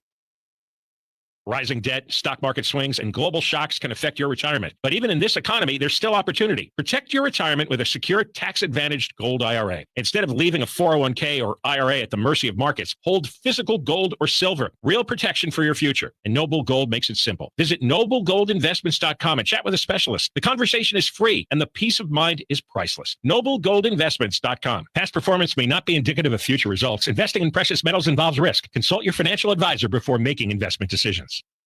Here's Will Kane. The battle lines have been drawn, and we now know that the future of the Democrat Party is, at least in part, if not in majority, socialism, perhaps even communism. It will be interesting to see what will be the response from the right. What will be the counter argument? What will be the choice for voters? I'm not going to ignore the fact that affordability is an issue, specifically in a place like New York City. But if the young people of America think their choice in response to affordability is to ask the government to be your daddy, to redistribute wealth, to scare off billionaires, to move big business to Texas, to chase Wall Street to Florida, they're going to be sadly mistaken when they ride the subways of New York City. Unsafe, dirty, and shouldering a tax burden that they cannot imagine. For more commentary like this, go to foxnewspodcast.com. Hungry for the best steak you'll ever have? Head to the heart of Moscow Mills and discover Harry J's, a local landmark and family-owned steakhouse, serving up excellence since '98. From mouth-watering appetizers to decadent desserts, Harry J's has something for everyone. Enjoy our extensive bar selection while soaking in our friendly family atmosphere. Whether dine-in or carry-out, your meal is prepared to perfection. Make the drive to 300 Main Street and treat yourself to a taste of Moscow Mills' finest. Harry J's, more than a steakhouse. We're a tradition. I'm Dr. TJ, owner of the Institute of Natural Health, co-owner of Optimal Nutraceuticals, and the host of Wellness One. Wellness One is designed to cut through the nonsense and provide you common sense, science-based information regarding health and wellness. On the show, we discuss topics like thyroid health, gut health, hormone optimization, and many others. Our show airs Saturdays at 10 a.m. and 2 p.m. and Sundays at 11 a.m. and 3 p.m. right here on NewsTalkSTL. And you can visit us at inhstl.com. That's inhstl.com. Columbo here for my friends at Bluff City Outdoors in Alton. The knowledgeable staff at Bluff City has served the St. Louis outdoor community for decades, and they can take care of all your bow hunting needs, all your trapping needs, all your fishing needs, and more. Plus, while you're there, you can schedule a trip with a local fishing guide and shoot in their archery range. Bluff City Outdoors is open 7 days a week, 1 mile east of Fast Eddie's at 2813 East Broadway in Alton. Follow them on Facebook and at bluffcityoutdoors.com. I think you're a little confused. News, analysis, opinion. I've got something to say and I can't hold it any longer. 101.9 and 94.1. You won't hear the truth anywhere but here. News Talk STL. News Talk STL.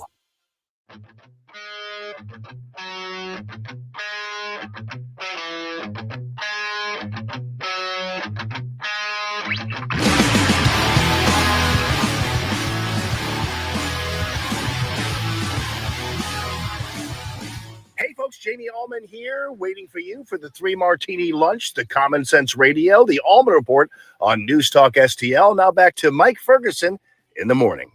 All right, a little bit of breaking news here. Nancy Pelosi has just released a video out on social media, and she confirms that the rumors are true. Nancy Pelosi is calling it a career. She is not going to be running for re-election after 40 years. I mean, it would have been nice if she could have made that decision 39 Yeah, years I'll say ago. 39 years ago. Yeah, exactly. But that is going to really shake some things up, I feel. Yeah, it really will. So here's the other thing on that is, are we glad to see her go? Absolutely, we're glad to see her go. But understand that if you look at the dynamics in her district, it appears that the rumor is that a state senator there named Weiner, I'm not sure how you say it. He's worse, and he will likely be the front runner to succeed her. So every time we do a story about, can you believe how insane these leftists are and perverted these leftists are in California, he's the guy who writes most of those bills. So yes, we're glad that Pelosi is going to go be a fossil somewhere else. But at the same time, it's San Francisco, and we're likely going to get somebody far, far worse, but at least they won't be a contender for being speaker anytime soon. Yeah, if what you're saying is correct, and Yeah. I And that's 100% trust just what you, it looks like. Nobody's announced yet, but that's likely what's going to but happen. given what we just saw with the election the other day, I mean, it absolutely could go from bad to worse. Right, precisely. All right, 8:36 right now. Okay, we thought, I think a lot of us thought, you know what? We fought back the wokeness.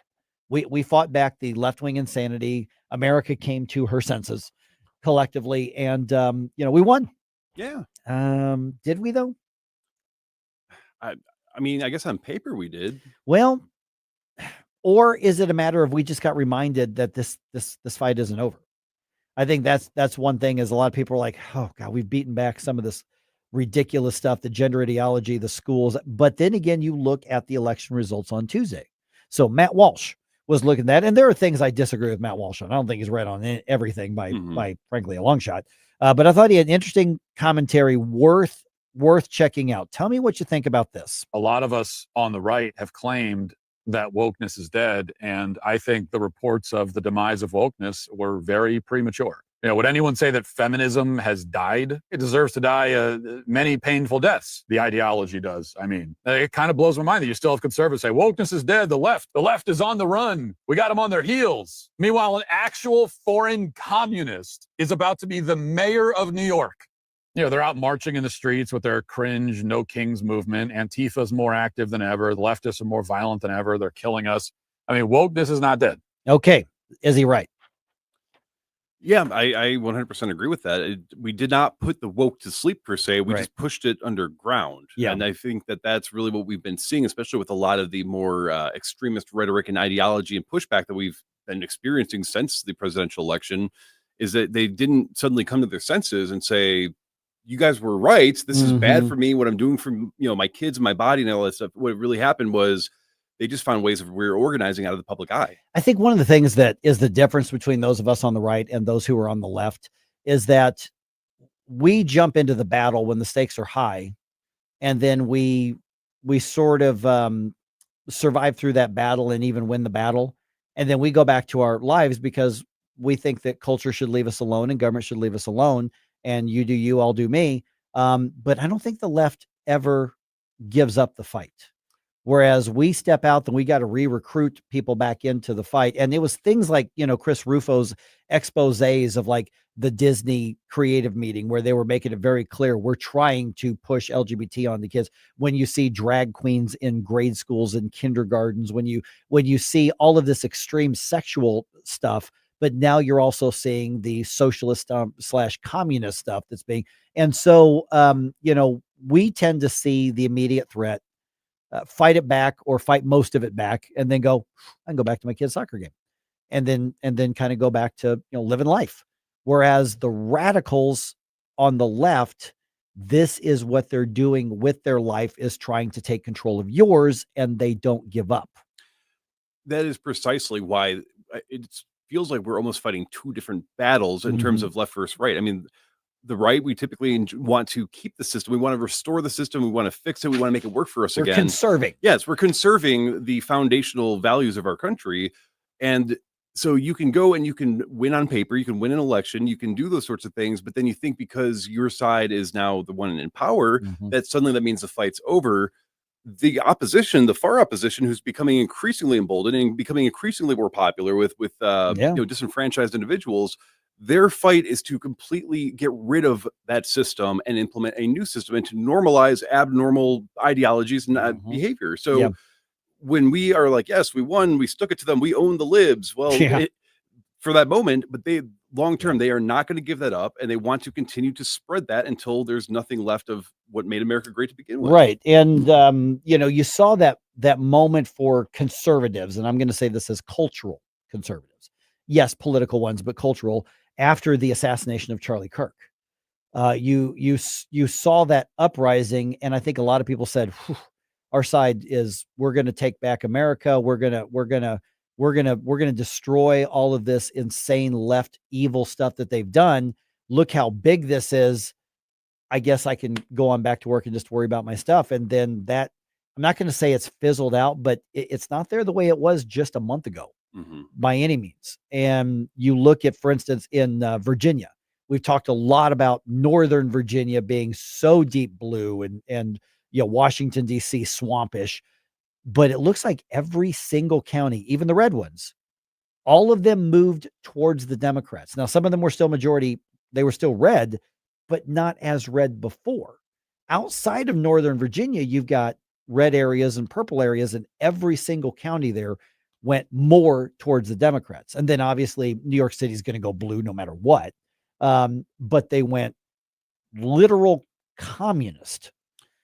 So you've got a situation where we celebrate or even lament a victory in the case of, the effect that Charlie Kirk has on people and the effect that his assassination has had on people. And I'm sure there are people who are in their personal lives taking a lot of inspiration and making a lot of changes. When you look at the bigger picture electorally, and then you look at culturally, because the Democrats and the left wins elections and they want to run your life and they want to move it in a far left direction. Mainstream middle of the road Republicans, they win elections. They want to run your life too. We just kind of like what they're going to do. Actual conservatives and conservatarians and constitutionalists win elections.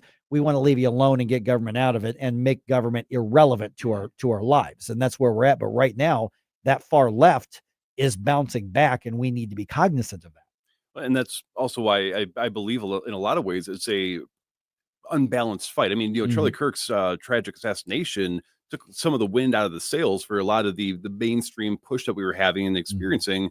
And luckily, the fire has not died out with him, though. No. There are people that are starting to really kind of see the picture that was forming. But again, it's like if you and I were playing, we're competing, and I'm using boxing rules, and you're using ballet rules, right? That's right. That's sort of how I look at it. We want to be left alone. We want to be able to work and provide for ourselves and our family and our loved ones, and be part of our community, and say, hey, government, we can take care of ourselves. We don't need you. But it's difficult to win battles against people where they're like, no, government, I need you to not only take care of me, but you need to tell everybody else how they have to live their lives to accommodate me as well. And it's much easier to find groups that are willing to give up those powers to authoritarian people than it is to claw back that power from authoritarians. Yeah, exactly. So, bottom line is, and in this particular case, like I said, there are things I completely disagree with Matt Walsh on this one. I think it's a good reminder. I think he's right, to point out and say, hey, they didn't go anywhere. And right now they're having a moment in time.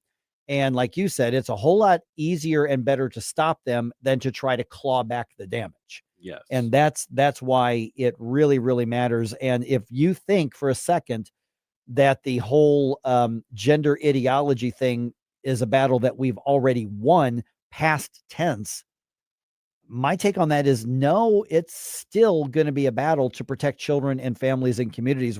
I don't know that we've even really begun to fight. I mean, you've even had guests in the recent weeks where they're saying this is what we're finding in these kids' schools, and we are trying so hard to get it out of there, and there's still pushback from so there's a lot of people within these sort of systems that have way too much influence over these our youth, that we need to really figure out a way of getting them out of that influential sort of position. Right. And so you live our lives. I don't think you should spend 24 hours a day in a political or a partisan, fight. My life's mission is not to see Republicans win.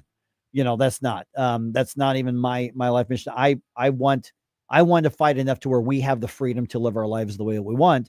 And there are other people, hey, that's your thing with your life. Great. I'm here to be the megaphone and platform and have the discussions about it and everything. But the bottom line is we ain't done, friends. We're not done. Another is the week. However, we are coming up close to the end of the week, and that means Flashback Friday. So hopefully we can kind of get some better feelings going on, because I know it's been very stressful lately. And so this week's theme is going to be the songs that make you want to boogie, that make you want to groove. Boogie, yeah. Boogie. That make you want to tap your toe, bob your head, just wiggle out. So go ahead and send me your favorite 80s music requests to Jerome at NewsTalkSTL.com. License number E2014A. Hey, it's good to see you. Dad, that's what Grandpa Rip always said. That's right. 50 years ago, Grandpa started Grasser, and whenever a customer called, he'd smile and say, hey, it's good to see you. Hey, it's good to see you. It was his way of treating people like neighbors, not numbers. That's why we still say it today. Green is always Grasser at GrasserHomeServices.com. Hey, it's good to see you. Looking for the best selection of firearms in the St. Louis region? Drive to Osage County Guns. Conveniently located off I-70, just 25 minutes from St. Charles. We've got thousands of guns in stock, the largest selection of handguns, rifles, and shotguns around. Trade in or sell your old guns for cash and shop our wide variety of premium Winchester ammunition made right here in the USA. Visit us online at ocgmo.com, or better yet, make the drive to Osage County Guns and see why we're the St. Louis region's favorite. JC's Wayback Machine. It is going to be a cold weekend, but we're going to visit with Jenna Fisher from The Office. That should warm things up. I left Washington, D.C. 43 years ago this week. I'm going to tell you about the two enormous movie stars I ran into on my final day there. And as always, great songs you know and love, but that don't get played on the radio anymore. All brought to you by the Weber Automotive Group. It's JC's Wayback Machine. Every Saturday night, 6 to 9. On News Talk STL. Need promotional products or apparel for your business? Look no further than Blue Sky Promotions. This woman-owned, locally operated company in Bridgeton specializes in anything and everything promotional. From branded apparel and uniforms to custom giveaways and marketing materials, Blue Sky Promotions has you covered. Whether you're looking to stand out at a trade show, build brand awareness, or reward your employees, Blue Sky Promotions has the solutions you need. Visit BlueSkyPromotions.com or call 314-739-3531. Colombo and Company. Business owners in New York are speaking out and bracing for bad times under Mondani. We'll talk about it Thursday and discuss the local impact with Mo Rep Justin Sparks, plus Dr. Randy Tobler. Live and local, weekdays at 2 on News Talk STL.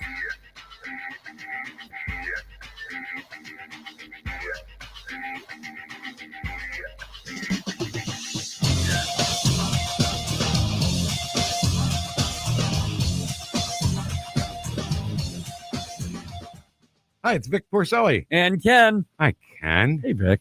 Ken and I are on every Monday through Friday here on News Talk STL. Right now, you're listening to Mike Ferguson in the morning on 101.9 and 94.1 News Talk STL. Whoosh, my morning, people. Okay, so when you talk about policy and politics and the way it affects people, a lot of times we get caught up in the ethereal. Yeah. You know, we're right because we're right. You know, conceptually, ideologically, philosophically, theologically, I'm right.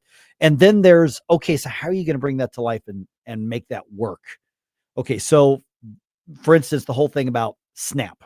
Mm-hmm. And what we know right now is that for November, and I don't know when these benefits are going to be paid out, but it looks like they're going to be paid out at 50% of the normal rate. So you get, just pulling numbers out of the air, you get $200 a month on your SNAP. You're going to get $100. That looks to be the case in Missouri. There hasn't been an announcement from Illinois yet, but that's only November. We don't know what's going to happen in December if the shutdown is continuing, because now, I mean, we had Senator John Kennedy, say a week or two ago, he goes, I think this is going to last through Thanksgiving. It very well could at this rate. And I think we're going to have a lot of chaos. And we've had conversations about, we've got too generous and too enticing of a welfare system, which I agree. Mm-hmm. Now, I would argue that that's because our incentives are wrong and because we're trying to trap people into dependency, which is cruel. Yes. Okay, so we can have all those discussions, but what's the better approach right now? We've always argued as conservatives, as libertarians, that we can take care of each other better than government can, and we should take care of each other better than government can.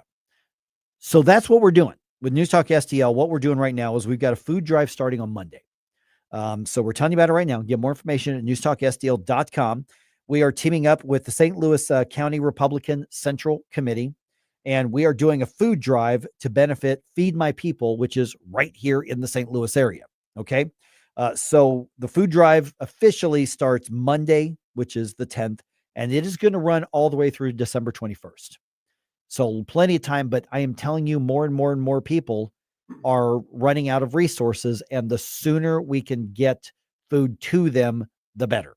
Yeah, it's one thing to have the right or correct opinions and views and beliefs, but it's another to follow through on the correct actions. And in this case, taking care of our community on our own and not being extorted by the government to have to do that. Yeah, that's the correct action, is to I mean, if you can afford to, if you have the availability, if you're, even if you're just in the area, you want to say hi and help raise awareness in that community. I mean, people are going to appreciate it. Okay, so let me talk about the partisan thing for just a minute. Here's what I'm challenging you. Every conservative activist group out there, every Republican group, every township group, every central committee, everybody, this isn't limited to St. Louis County, and I'm going to tell you where all the barrels are.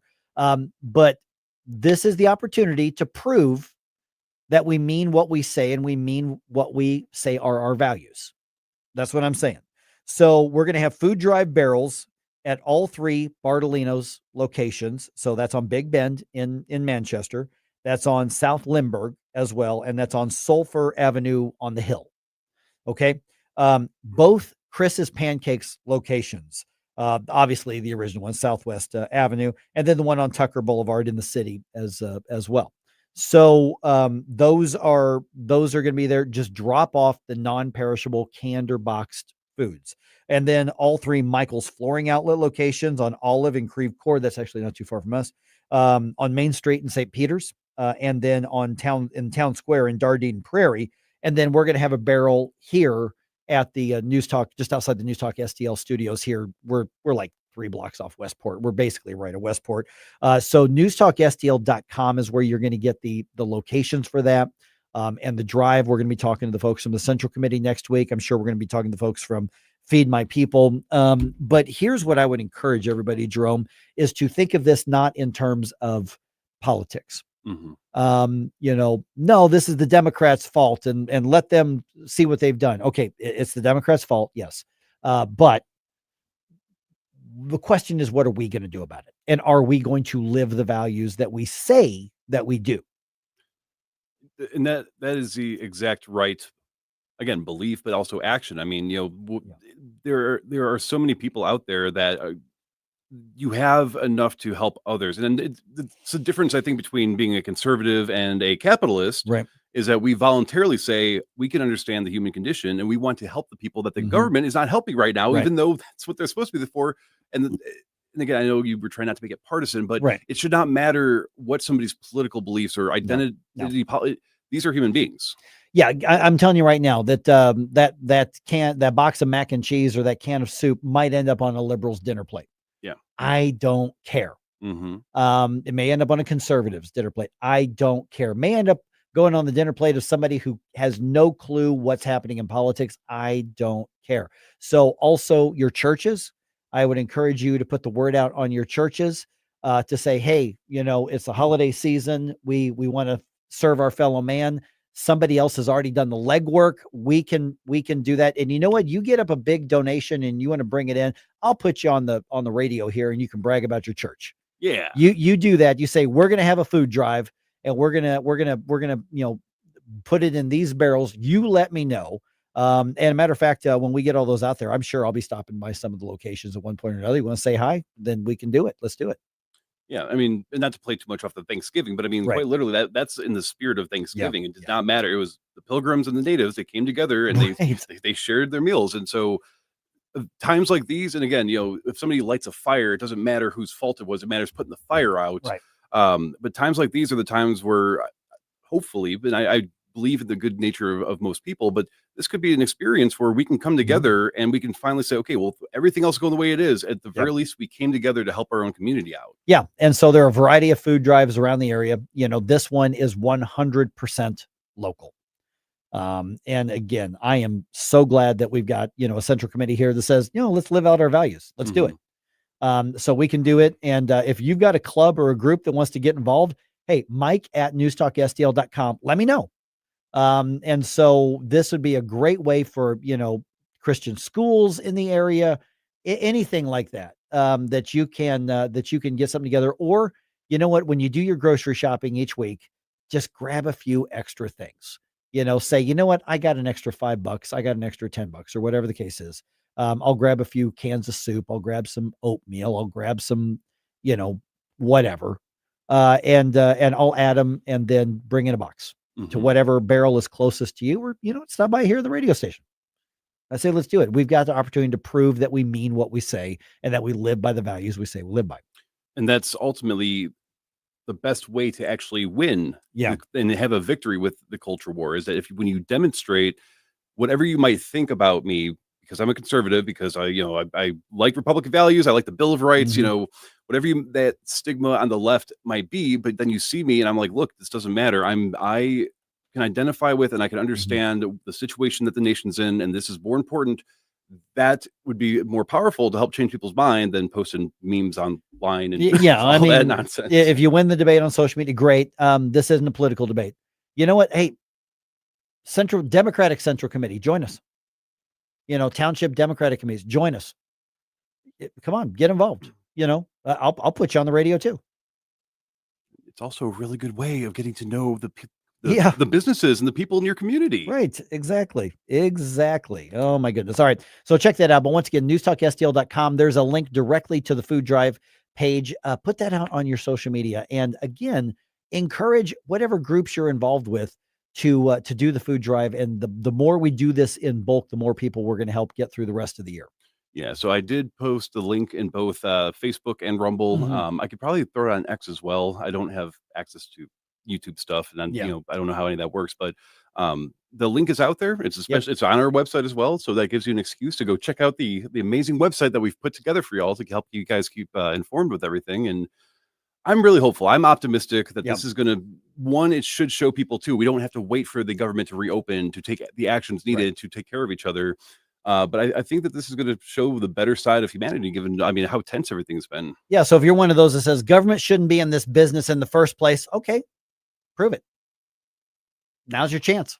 Put your food where your mouth is. That's right. Put their food where your mouth is. All right. NewsTalkSTL.com. By the way, once again, we got those interviews we did a little bit earlier going to go up on the podcast. Make sure you're subscribed. That one we did with Phil Magness, if you missed it, really interesting regarding the entire Supreme Court case with the president. I really encourage you to check that out. It's a debate starter, that's for sure. Interesting stuff.